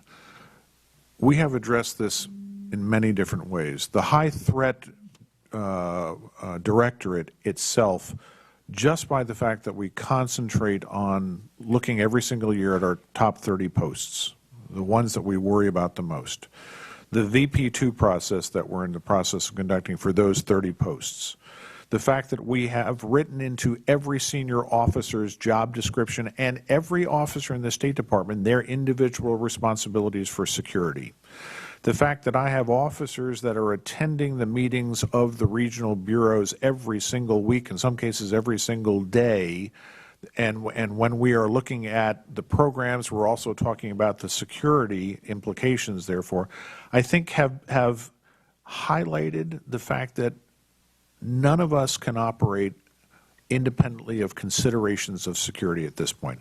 I think there has been a culture change in the department. I think having to weigh the importance of our programs and why we're in very dangerous places under the VP2 process has brought a laser-like focus on why we're there, what the real threats are, and have a clear understanding of the threats, not ignoring the threats, what we've done to mitigate those threats, and then a decision at the end of that, is our presence still adequate and is our presence warranted despite all these things, I think has brought a new culture to the department in many ways. I think that I have never seen security taken as seriously as it has been in the last 2 years, and I say that not lightly because I've been here a long time and security has been taken seriously for many, many years in the department. But I think some of these processes that we have put in place at this time are new to the department and are doing exactly what the ARB wanted and what you're talking about. Is it working itself into the culture? Right, and the culture is very significant. It's one thing when you got an aberration. It's another thing when you actually believe in something, you're doing it every day, and it becomes a part of your DNA. That is the DNA of the State Department. Yes, sir. I would add one other thing, sir. The officers that are reaching the senior ranks of the department today, in many cases, have spent significant amounts of time over the last decade in places like Iraq, Pakistan, Afghanistan, Sana'a, Yemen, Cairo, other places where we have true security problems. The officers that I work with today, every single day, at my level and above, are keenly aware that security must be balanced with our program implementation. They've lived it. Thank you very much, Mr. Chairman. Thank the gentleman from Maryland. The chair would now recognize the gentlelady from Alabama, Ms. Roby. Thank you, Chairman Gowdy. Mr. Linick, are you familiar with the 1997 OIG recommendation regarding the need to prioritize MSG detachments at diplomatic posts using a methodology based on the OSPB security standards? I vaguely familiar with. I wasn't here in 1997. Okay. Are you aware that it was closed in 1998? I think that's right. Okay. I think that's right. And wasn't it, to the extent you can answer this, it was closed because the department amended its memorandum of agreement with the Marine Corps to include procedures for establishing the size of existing detachments and procedures for activations and deactivations. Is that correct? I don't recall why it was closed without Okay. looking at documents. Well, in 2014, your office again looked at whether, at where and how Marine Security Guard detachments were being utilized at the State Department post overseas, correct? That's correct. And were you able to determine whether there is a methodology for prioritizing and assigning new MSG attachments to overseas posts, and whether that methodology was effective? Our auditors found in that report that there were no formal procedures to select or identify posts. They couldn't show how the Marine Security Guard units compared with other posts. There was no formal plan for expansion. They simply just didn't have the processes and procedures that one would normally think you would have. In So you weren't able to figure out how DS makes the determination of where these Marines go? We were not. Okay. And is this the same or similar issue to your knowledge? I know you don't seem as familiar with the 1997, but the Inspector General then told DS to create a process or methodology to select posts. So this is a similar situation, correct? I'll accept that premise. So how can we on this committee have confidence that Recommendation 11 from the Benghazi ARB made just 2 years ago, that the Department and DOD will provide more capabilities at higher risk posts? How can we have the confidence that that will be fully implemented? Well, that's the challenge of closing recommendations, and we have a compliance follow-up group that I can tell you what they do now, and they do look very closely at the actions that the Department takes to close recommendations. They wouldn't close it unless they felt that there was significant progress. So, Mr. Starr, I'm going to follow up with you on this point. According to the OIG, only 40% of the new MSG detachments have been assigned to posts with high or critical rating for political violence, terrorism. In light of your last statement in the previous questions, you said you've never seen security taken so seriously in the past 2 years. Well, how does the fact that only 40% of the high-risk, high-threat posts have these Marine Security Guard detachments, how does this satisfy the ARB Recommendation 11 to expand that program to provide more capabilities and capacities at higher-risk posts? Thank you for the question, Congresswoman. There's actually a very clear, very simple answer for this. Most of the posts that are high threat, high risk already had Marine Security Guard detachments at them, and that's why the 40% number is there. Of the 30 posts that we ranked as our highest threat, highest vulnerability, 19 of them already had Marine Security Guard detachments. We've added 2 to those. Of the remaining 9 posts, 5 of those posts, there's no one there. The post is in name only. We don't have people on the ground. Mogadishu, Herat, Let me interrupt you for just a second. Mr. Linick, do you agree with those numbers? I haven't confirmed those numbers, so I don't know. Okay. And there are several other posts. There's about 4 posts in that high threat list where we would like to put Marine Security Guard detachments. The host government has not allowed us to do that. Okay. So, But the reason that that figure seems very strange is that in the vast majority of cases, we've already got Marine detachments at those places where are high let's be very clear threat. about this, Mr. Starr. How many current high-risk threat posts do not have MSG detachments? Of the 30 highest risk, highest threat level posts, 9 do not, but 5 of those 9 are not functioning posts. They're closed, so 4. Okay, do you agree with that, Mr. Linick, or do you not know? I don't know. Okay. Is there a timetable, Mr. Starr, in place for assigning the MSG detachments to the, you say 4 posts? Is there a timetable? I would like to do it tomorrow, but I will tell you I find it unlikely that I'm going to be able to assign Marine detachments to those posts. And you say it's because host nation problems? Host nation problems, Okay, things like when that. I talked to you last time, 3 months ago, and it doesn't seem like we've made much progress, but I asked you, what's your plan with the ones that you don't? If you've got host nation problems, are there other ways to get security there? And you said in your testimony, if we find that we don't have those types of protections, you listed, adding DS agents, several other mitigating things, but you said if we don't find that we don't have those types of protections or that we think that those risks are too high, then we won't be there. So why have we not made progression on those 4 posts that you are stating now we still do not have those protections in place? In some cases, we have other types of protection. The host nation has stood up and given us high levels of protection. In some cases, I have a tremendous amount of other resources there, including diplomatic security agents and armed contractors that meet the threat. In some cases, we have made a determination that the host government is standing up and fulfilling its responsibilities, and while we'd still like to have Marines there, the fact that we don't does not mean that we cannot continue.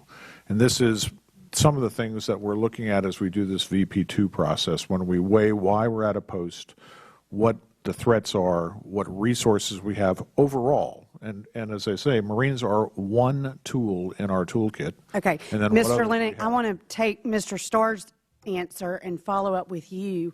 Do you think that's sufficient?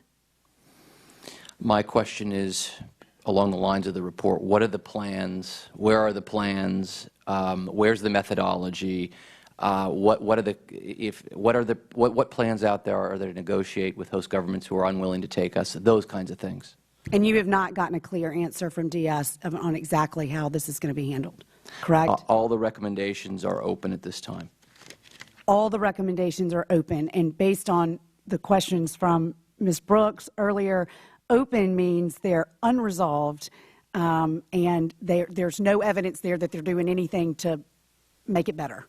Well, actually, there are a number of open resolved recommendations. In other words, the Department has agreed in principle to comply, but there are 2 recommendations which are unresolved, which means we just disagree. Of the 6, there's 4 unresolved and 2. No, 2. Excuse me, 4 resolved and 2 unresolved. That's correct. But even the resolved, you've just gotten them to say that they want to do something, but you have no actions to back up their words. That's correct. So we still have, and according to Mr. Starr's testimony, we have 4 places in very dangerous places of the world where American lives are at stake because we don't have the proper security in place.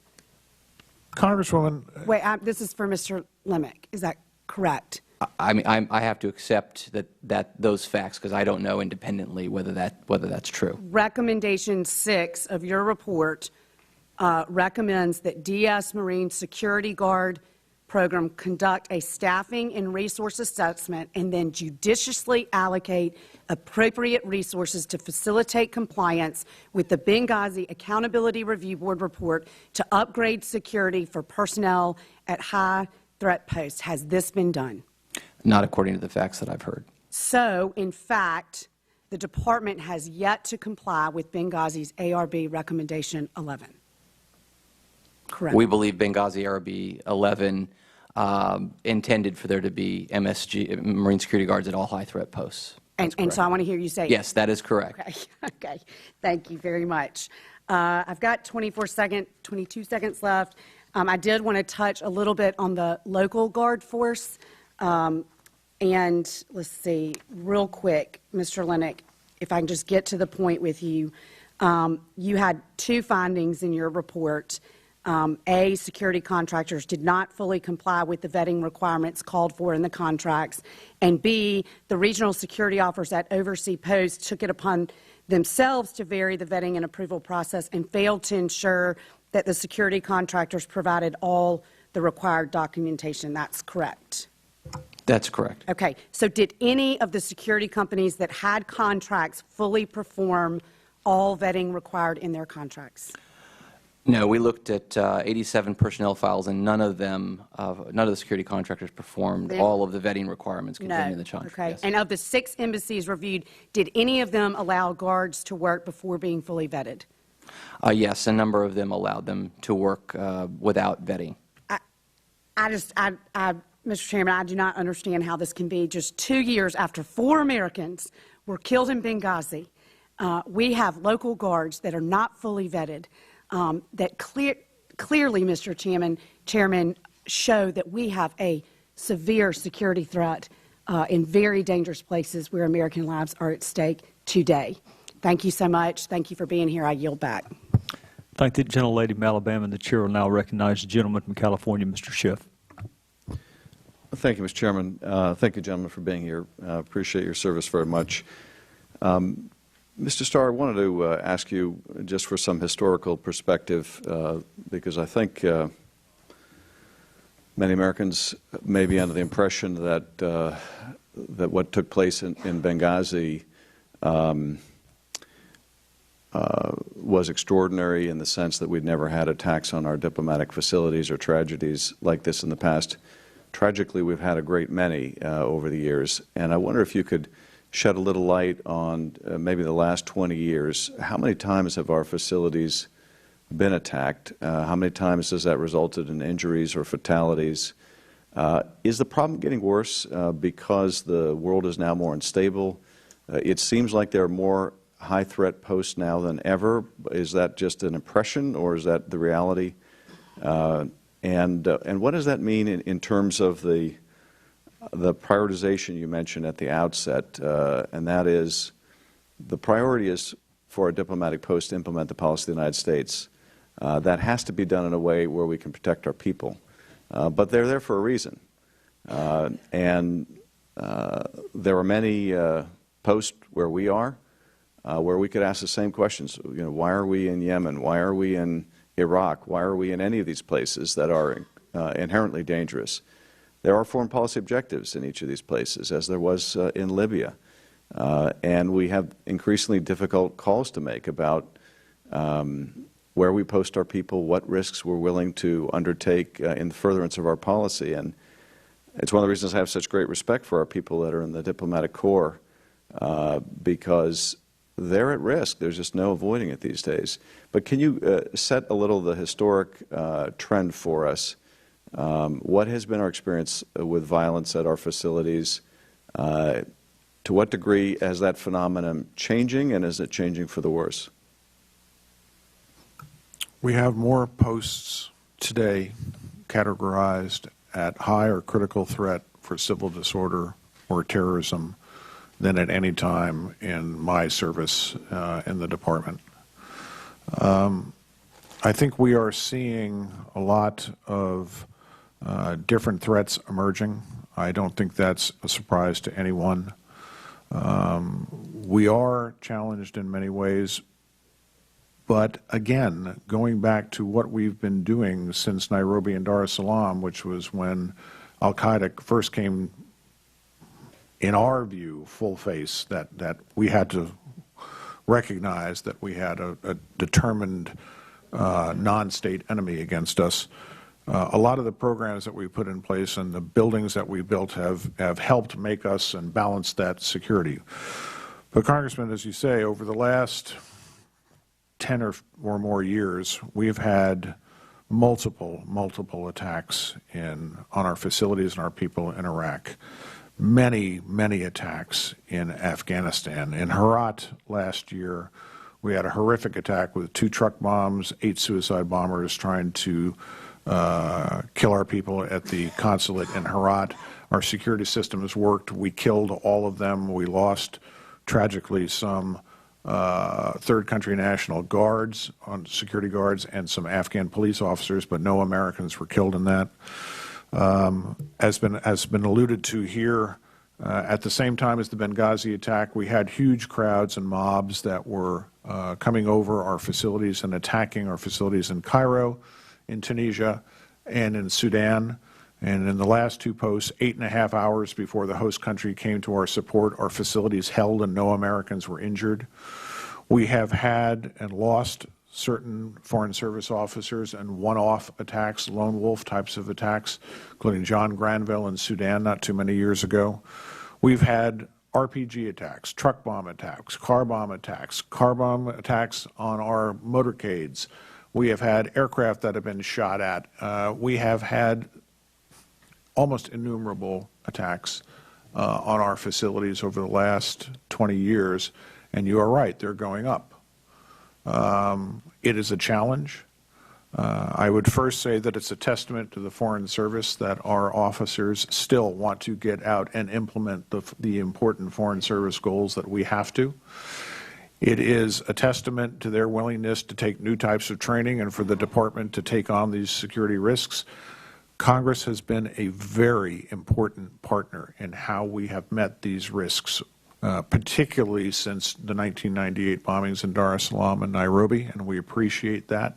We'll continue to work on these things, but I don't think it's a surprise to anybody that we're living in a world that has a high degree of instability in many countries.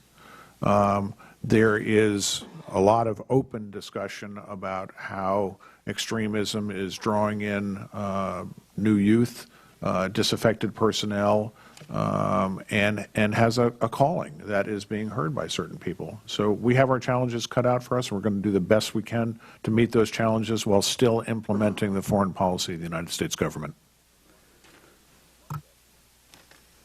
Well, thank you, Mr. Starr. Let me drill down on a couple specifics that I think have manifest themselves in light of this increasing threat environment and increasing number of high-risk posts, and that is more people that are on temporary assignment and people that are of short duration in some of these high-security threats. Many of us that have visited our diplomatic facilities overseas meet people there that are there for short tours. You talked about one way of trying to fill the gap with retirees. Why is it, I mean, it may be desirable to bring in the retirees who have great experience, but why is that necessary? Are we having trouble attracting enough personnel to go to these high-threat posts? Is there a mutually reinforcing cycle where people who go to a high-threat post therefore get recommendations from people in those posts for future assignments and are kind of locked into high-threat posts? What is the impact on our personnel of the proliferation of dangerous places where they work? Congressman, the situation that we face is that most of these high-threat posts are unaccompanied. We're asking more and more of our personnel to take unaccompanied tours away from their families for longer periods of time. Generally, these have been one-year tours, but we're now at a point where we're asking more of our officers to serve 2-year unaccompanied tours overseas without their families. We have rotated many of our Foreign Service officers and many of my security agents and my security personnel through multiple hardship tours without their families at these high-threat posts at this point. The Foreign Service has a certain amount of personnel. We have not had to rely particularly on very many TDY personnel. Some of the other agencies that are present at our posts overseas have greatly relied on temporary duty personnel, not so much the Department. We have had officers that stood up and continue to stand up and serve at these places. But it is not without cost. It is not without, in some cases, fracturing families, or, are we putting people, asking them to serve tour after tour in high-threat posts multiple times at these places? Do we have behavioral problems and other things that are coming out of this? And the answer in some cases is yes. So in many cases where we have a need to put our best people in some tough places where we're asking sometimes for temporary personnel, but sometimes for longer periods of time, the Department is asking to bring back some of the retired people. Somebody's going to use that vast experience that they've got. They're going to pay them for it. We'd like to be able to avail ourselves of that as well, if possible. But I do think that the State Department's been at the forefront of filling our positions with mostly full-time assigned personnel, although we too rely on TDYers occasionally. And just one last question, because I only have a minute left. I wanted to follow up on, I think we all recognize the importance of having high-level attention paid to the ARB recommendations by the top principals in the State Department, and I fully concur that Secretaries Clinton and Kerry have embraced and even established this as a best practice.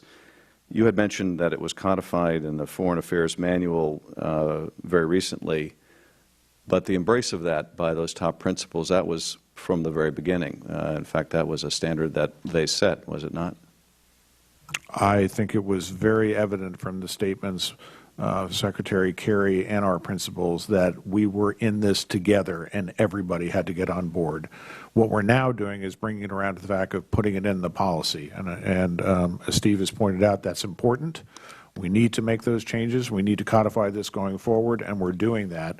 But I agree with you that I have spent many hours and many meetings with the deputy secretaries and many others, and I've had discussions with the Secretary about what security means to us.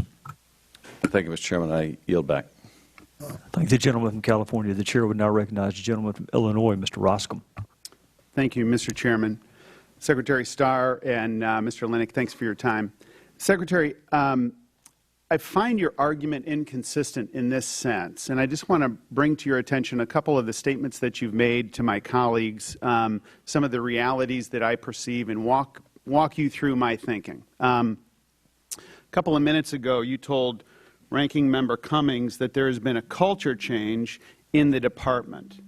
And if there has been a culture change in the Department, that presupposes that you basically offer everything up that's an obstacle, and to recognize and to reflect, look, this is a problem, and we're going to rid ourselves of every single problem that was an obstacle to a remedy. A couple of minutes ago, you made the argument to Mr. Schiff, or not an argument, but you made the point, increasingly dangerous world. Nobody here disagrees with that. It was compelling. You use words like extremism, disaffected youth, and these posts that are unaccompanied because they're miserable places to go, presumably. And yet one of the things that is the remedy to that is the waiver authority and recommendation number 13 that the Department continues to cling to.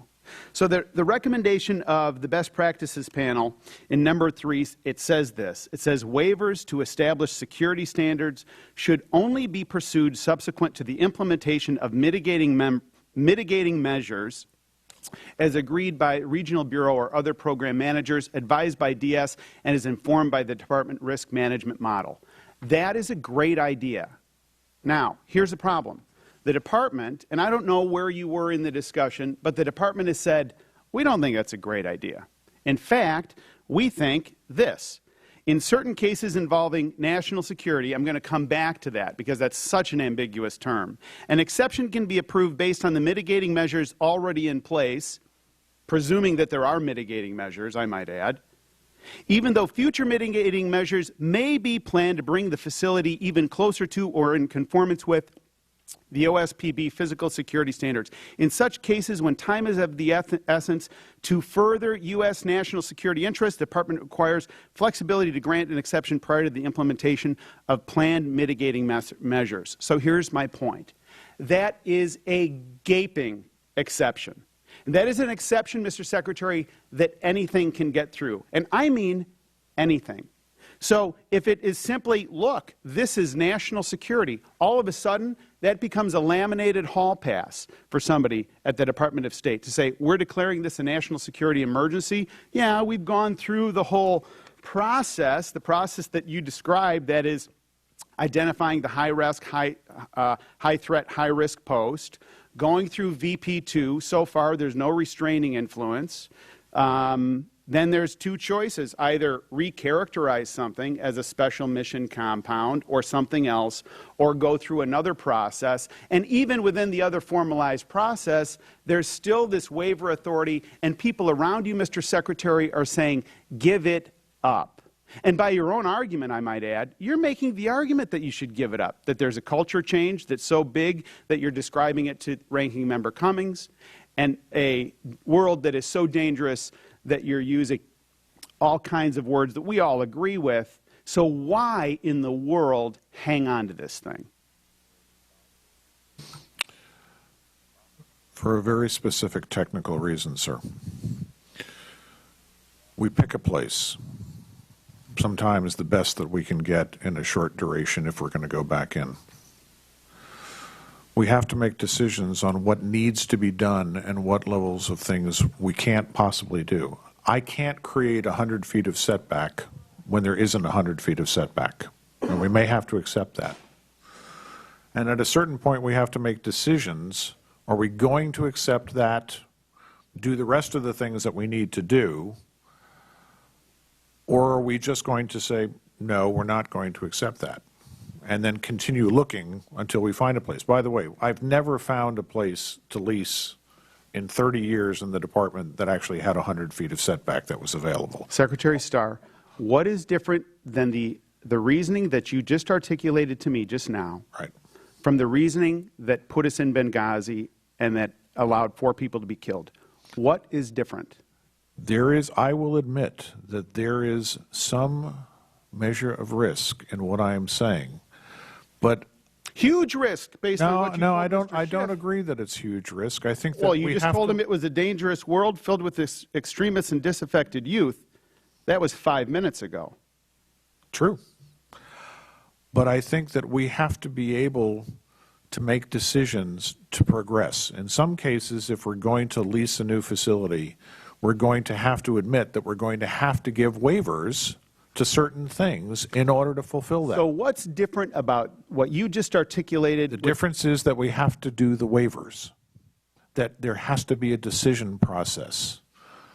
Yeah, but then why don't you agree to the mitigation? That was the key finding of the best practice. Because in some places we can't get the mitigation. And so if you I cannot get a blast-proof building unless I build it. Then why do we ask people to go to these places? Because in some cases the foreign policy imperatives of why we need to be there mean that we're going to take reasonable levels of risk. Now, what we have to be careful is that we don't take unreasonable levels of risk. There has to be an open and fulsome discussion about why we need to be there.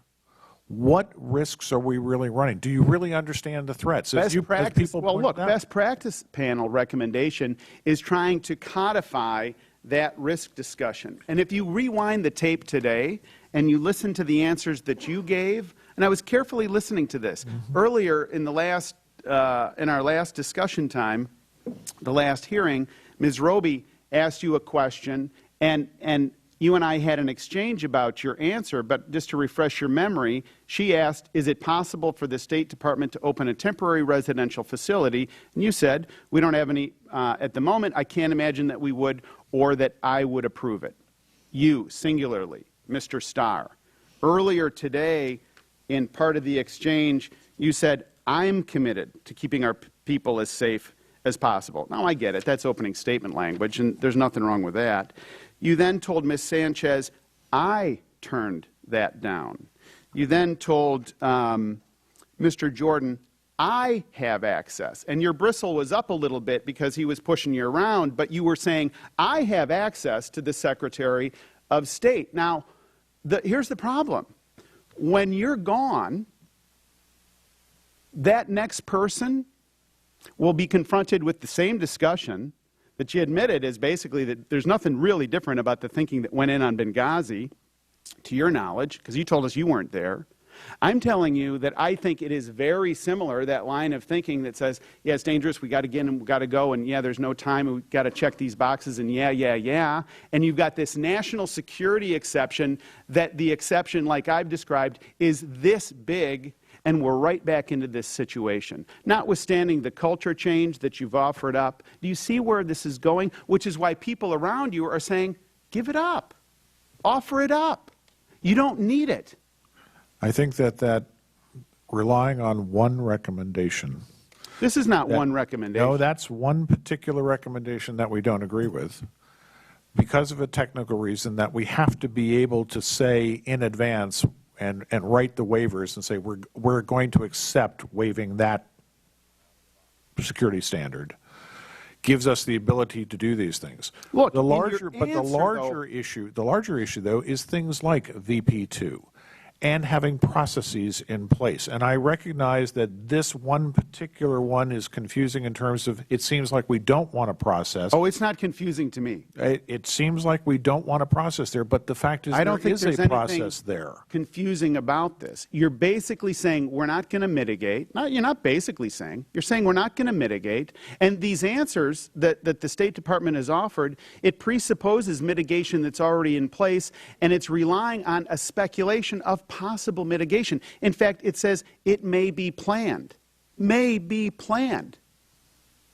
That's speculation beyond speculation. This is speculation upon speculation. Do you see how it is that people are coming to the conclusion that in a post-Starr era, that like it or not is coming, in a post-Starr era, when special committees are not around, there's going to be every bit of possibility and pressure based on the national security exemption, which, as I've described it, is this big. All of a sudden, we're right back into this situation, and we're grieving the loss of life. I ask you to revisit this. I ask you to reconsider this. This is something that you're clinging to and that you ought not. I yield back. Thank the gentleman from Illinois. The chair will now recognize the gentleman from Maryland. Mr. Starr, Ms. Roby asked Mr. Linick about the vetting of local security guards. I'm really, and I thought she had an excellent line of questioning. I want to make sure I understand what's going on here, because when the dust settles again, I want to make sure our people are safe. In June, when we talk about the vetting, can you tell me why there is no vetting in those, I think it was 4 countries, Mr. Linick? 6 countries, 6 contractors.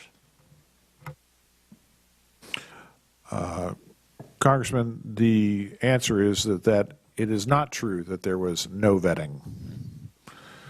What the report points out is that they didn't fully comply with the vetting requirements.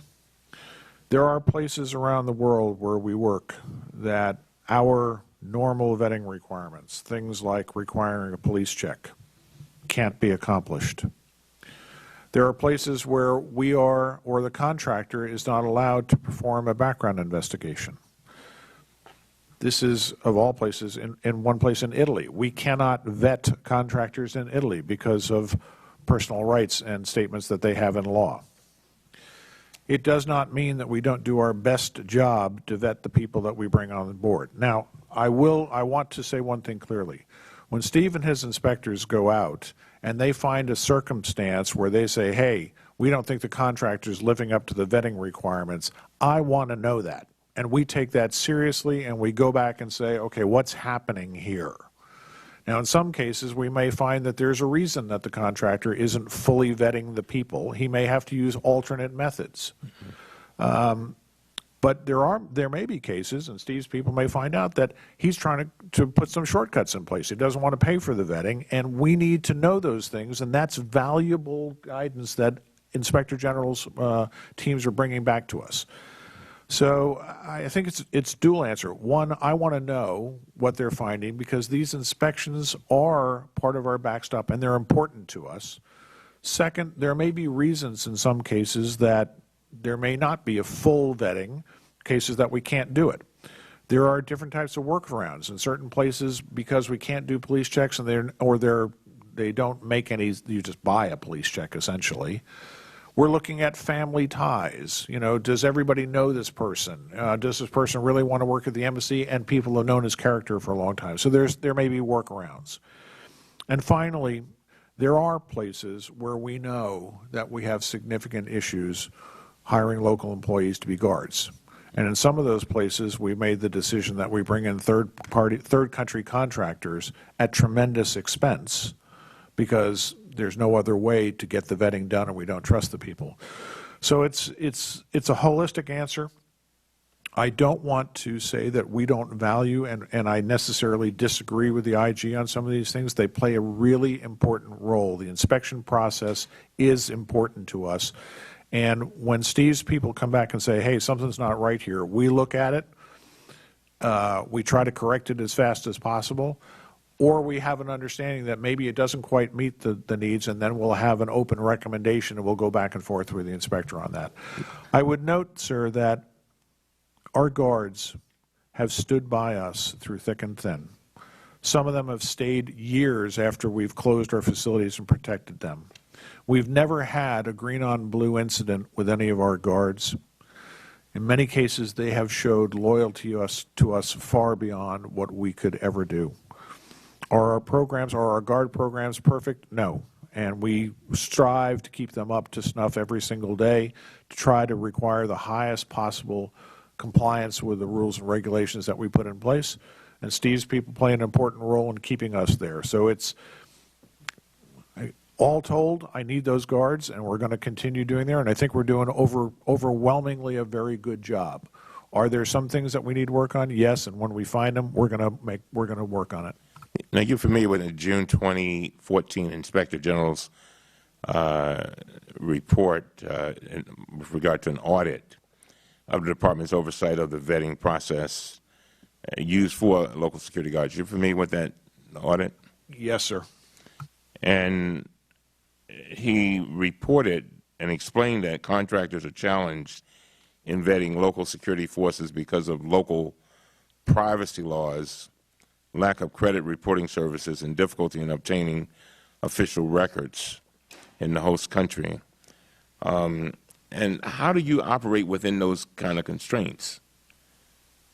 You go for it, you get as much as you do as much as you can, and then I mean, how do you want to vet, and so is there a certain point where you say, well, there's just not enough vetting that we can do that we can hire these folks? Or, I mean, how does that work? When we make a determination that we really can't do any vetting and we have no confidence in the guard force, that's when we may turn to this other alternative, third country nationals that we bring in from another country that we can vet if we can get permission from the host country to do that. In many cases, it's more subtle than that, sir. As I say, when the police check may not be worth a piece of paper that it's printed on, or where there's privacy laws that we can't do things, in many cases we look at who knows this person, what recommendations have they got, are they family, are they tied to the embassy in some place. We've got to have guards. We've got to have people manning those posts, and we've got to have people that are, checking the people when they come in and checking their packages and inspecting the cars.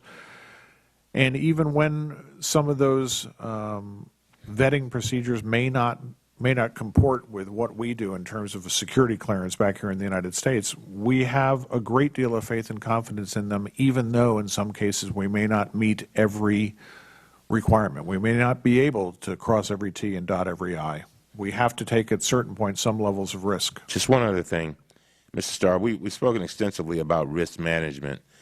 During our last hearing, you spoke about how important it is to assess both the willingness and the capability of the host country forces to provide local security. How does the State Department consider the potential issues with local guards today when considering whether to operate in a certain country? And how has that changed since Benghazi?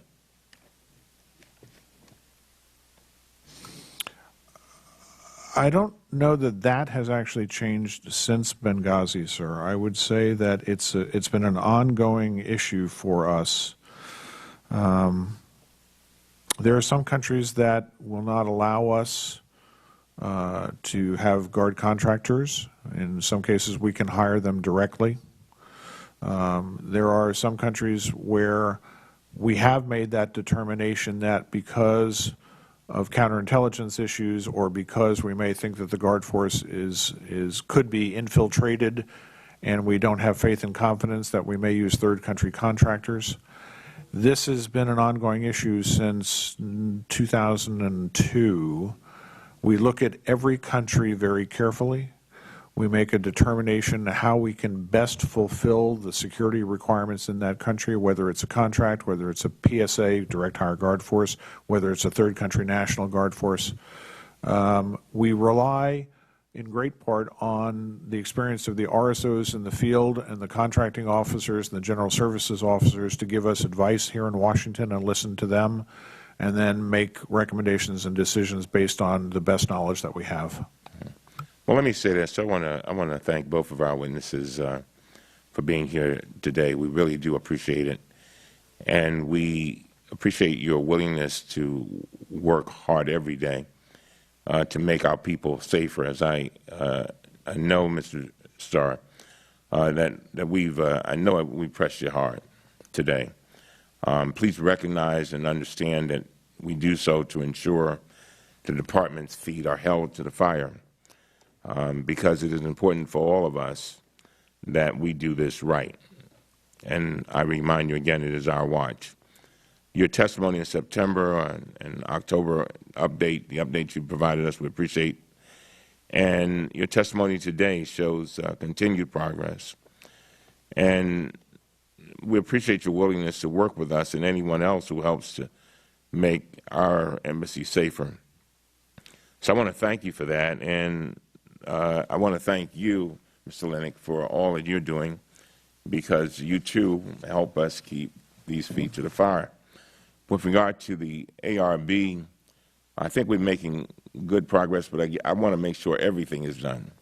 And I know that there are some ARB recommendations, quite a few of them, from past ARBs. I think we need to take these opportunities and try to address as much as we possibly can, even back then, because those things are still ongoing, right, Mr. Linick? There's still problems. Yes, that's correct. Yeah. So, again, I want to thank both of you. Again, Mr. Starr, don't forget that we want to know when those other recommendations of the ARB will be completed and to let us know when they are, in fact, completed. All right? Okay? Thank you, gentlemen. Yes, sir. We'll get those answers to you. And, sir, I expect to be pressed pretty hard. This is tough business, and it's important business, and you can press as hard as you want. Myself and Steve, we're both pretty tough guys, and we appreciate even the tough questioning.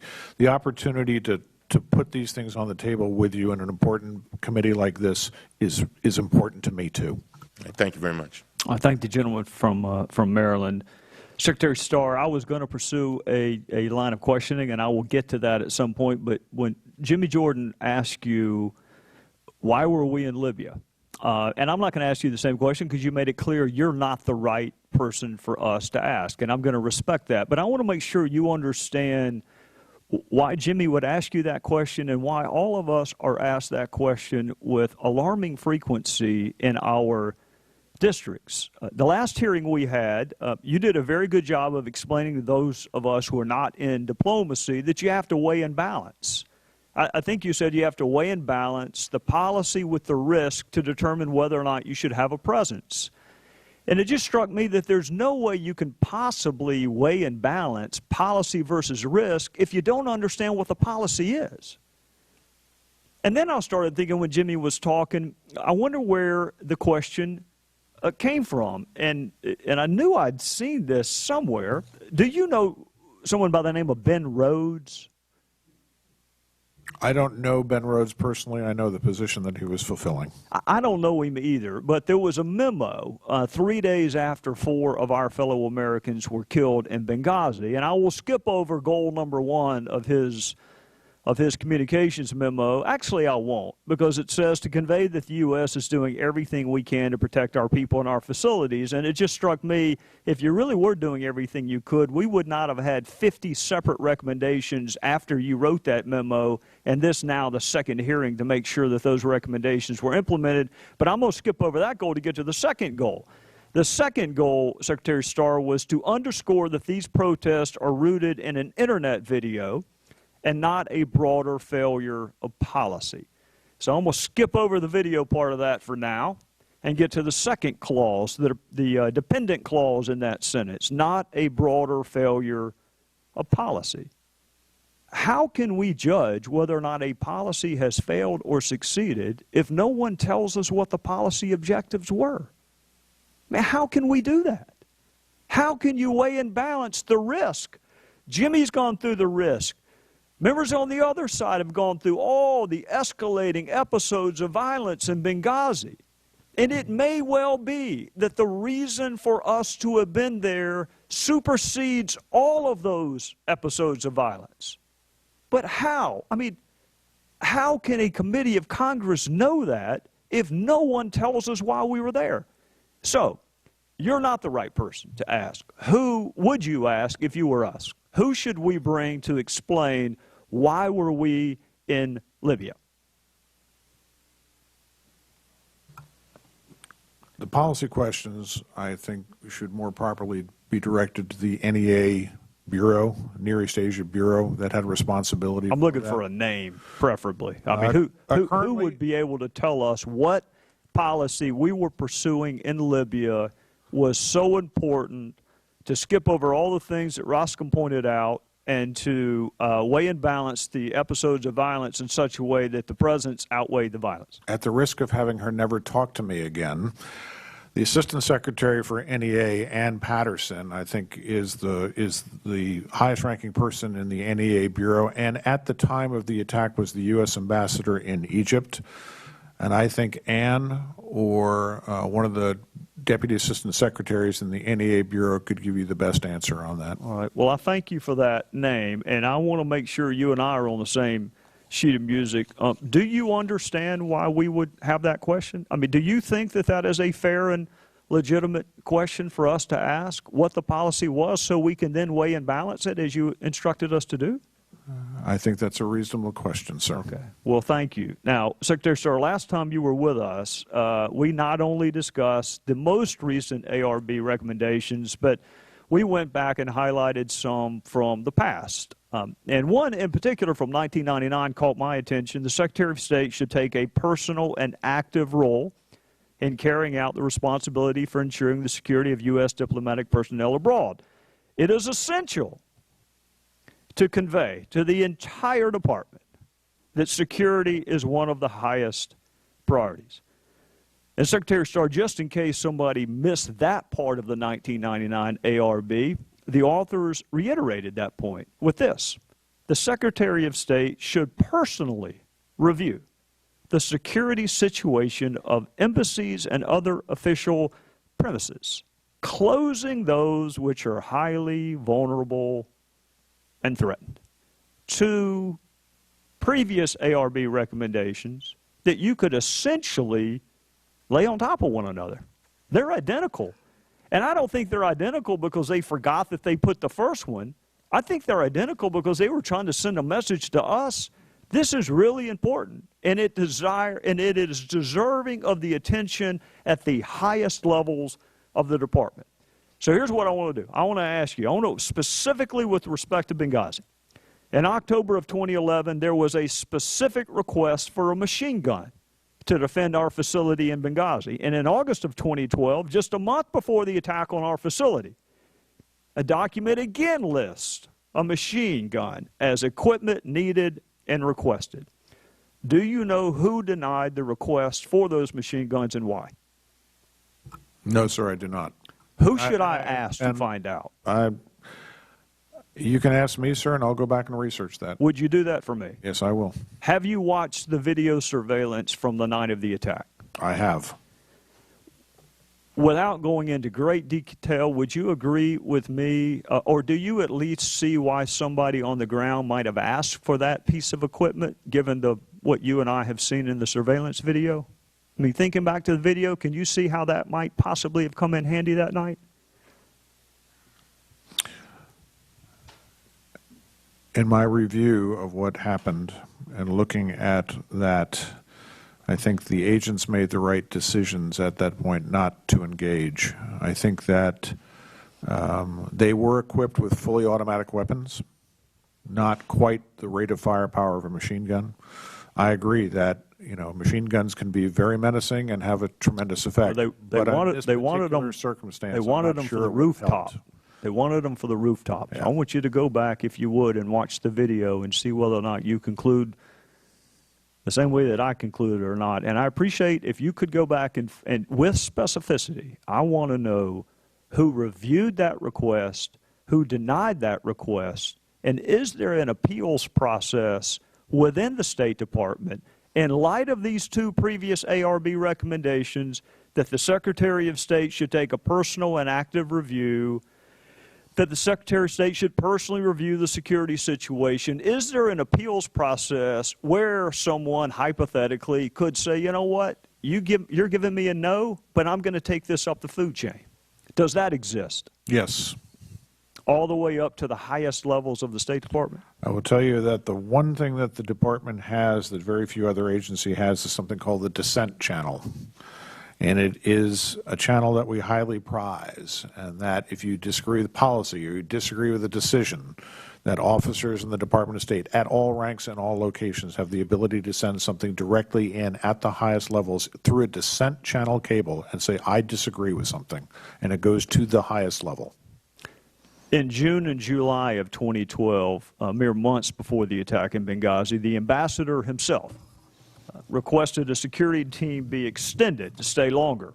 The security team in Tripoli, sir. In Tripoli, yes, but it doesn't take much to imagine him traveling from Tripoli to Benghazi with an increased security presence, does it? If there are more security folks in Tripoli and he is traveling to Benghazi, it is not that much of a stretch to surmise that some of them may have actually traveled with him. When he traveled to Benghazi in that trip, sir, he took additional RSOs with him. There were additional RSOs that could have gone as well, but they made for a grand total of how many? 5 at post. All right, and how many were there before the footprint was reduced? 3. No. How many were there before their deployment ended? I don't think there was ever more than 5 at that post, sir. In Tripoli? I'd have to go in Tripoli. I'm sorry, in Benghazi. I'm sorry. Right. I'm talking about that the ambassador would have had access to, because you and I agree the number that he had access to was reduced despite the fact that he asked for more. The military team, the SST team, had deported. Additional DS agents were put into post. All right. Well, what I want you to find out for me is this, because this is a presidentially appointed ambassador who made a pretty plaintive pleading. In fact, I'll quote it to you. Our efforts to normalize security operations have been hindered by a lack of host nation security support, an increase in violence on foreign targets, and neither compound meets OSPP standards. Do you know who said that? From your context, I would think it would be the ambassador. It was the ambassador himself in what I would describe as a pretty plaintive pleading for some help, and this is the response he got. No, I do not want them to ask for the team to stay. Do you know who said that to the ambassador, the presidentially appointed, Senate-confirmed ambassador? I believe he was referring to the SST, and that might have been Ambassador Kennedy. It could have been, but it was actually Charlene Lamb. And Charlene Lamb has not been, and is not likely to ever be the Secretary of State for this country. So when I see her responding to a presidentially appointed, Senate-confirmed ambassador who is making a pretty plaintive pleading for some extra help, and she says, do not make that request, I want to know whether the ambassador had the ability to go above her head and go straight to the top? And if not, why not? The ambassador certainly did have the ability to go over her head. Sir, I do think that the one salient point that must be discussed is that there was quite a bit of discussion about relieving the SST, the military team that was there and only provided static security at the compound, with additional diplomatic security agents who could provide static security and mobile security. I think that was why the decision was made to release the SST. We were replacing it with personnel that actually had more capabilities. Well, Secretary Starr, my time is up, but sometimes when everyone is to blame, no one is to blame.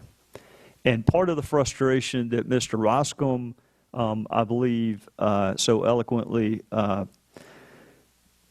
remarked on today was the designation of the facility itself, and then you have our heretofore failure to understand what policy would have been so important. You testify that we have how many unpersoned posts right now? 5? Did I hear you correctly? 5? You were going through a series of numbers, and you said, well, 5 of those you can discard because there's no one there? Correct. So we do close facilities. Yes, sir. And I'm assuming that someone did the weighing and balancing in those 5 and decided, you know what, through the miracles of technology or whatever, we don't have to have a physical presence there. So you can understand why we would like to know what weighing and balancing went on with respect to Libya. And I want to know who saw these requests for extra equipment and personnel, who denied them, and whether or not you believe, and Inspector General, you can help here too, whether or not you believe that there is a culture in the State Department where there would be any consequences for following the dissent channel. Because some companies do say, sure, I have an open door policy, but sometimes when you walk through that open door, your career takes a hit. With that, I want to thank the ranking member and all the other members. Thank both of you. You and I can get together privately. You discuss a reasonable time table for getting answers to those questions. And with that, the members would have 5 additional days to put whatever they want. Any questions in the record? Thank both of you for your time. Ms. Starr, in your case, twice. And if you would convey to the women and men who work for the State Department how grateful all of us, irrespective of politics, are for their service. And with that, we would be adjourned.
Are you heading over for lunch? I can maybe just for a couple minutes to see what you get. Bring come on email to you. Oh no, we should corral green.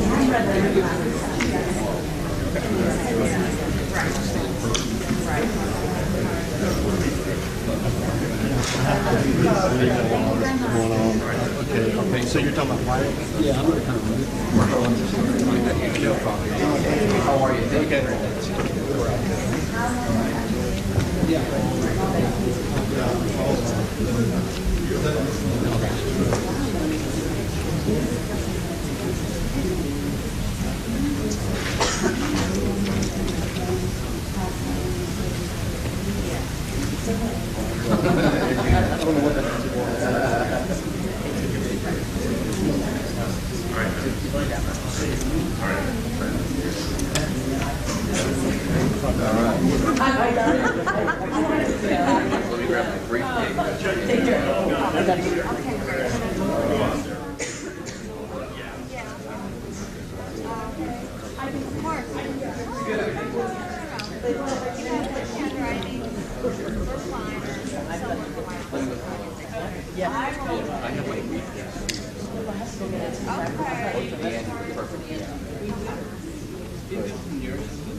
What's that?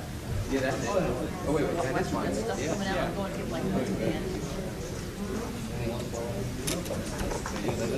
Hey, Tim, I can put my stuff in here.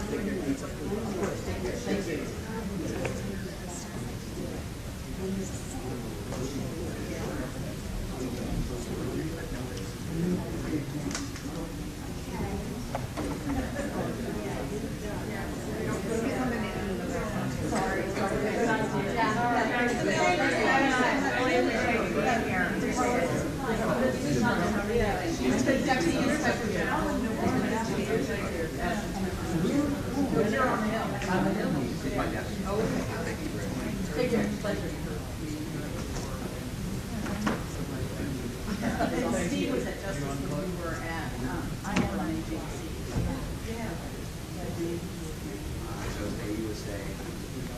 But in like 05,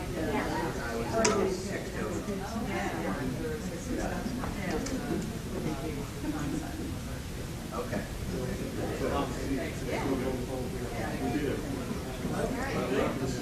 I'm good. You're not listening to this. We're entitled to Christmas. You want to negotiate Christmas or New Year's? I had a Rex fly from Olympic starting January 9th. If you missed any of today's Benghazi hearing, you can watch it in its entirety, as well as all of the other Benghazi hearings to date, available on our website. Today's will be available shortly at cspan.org.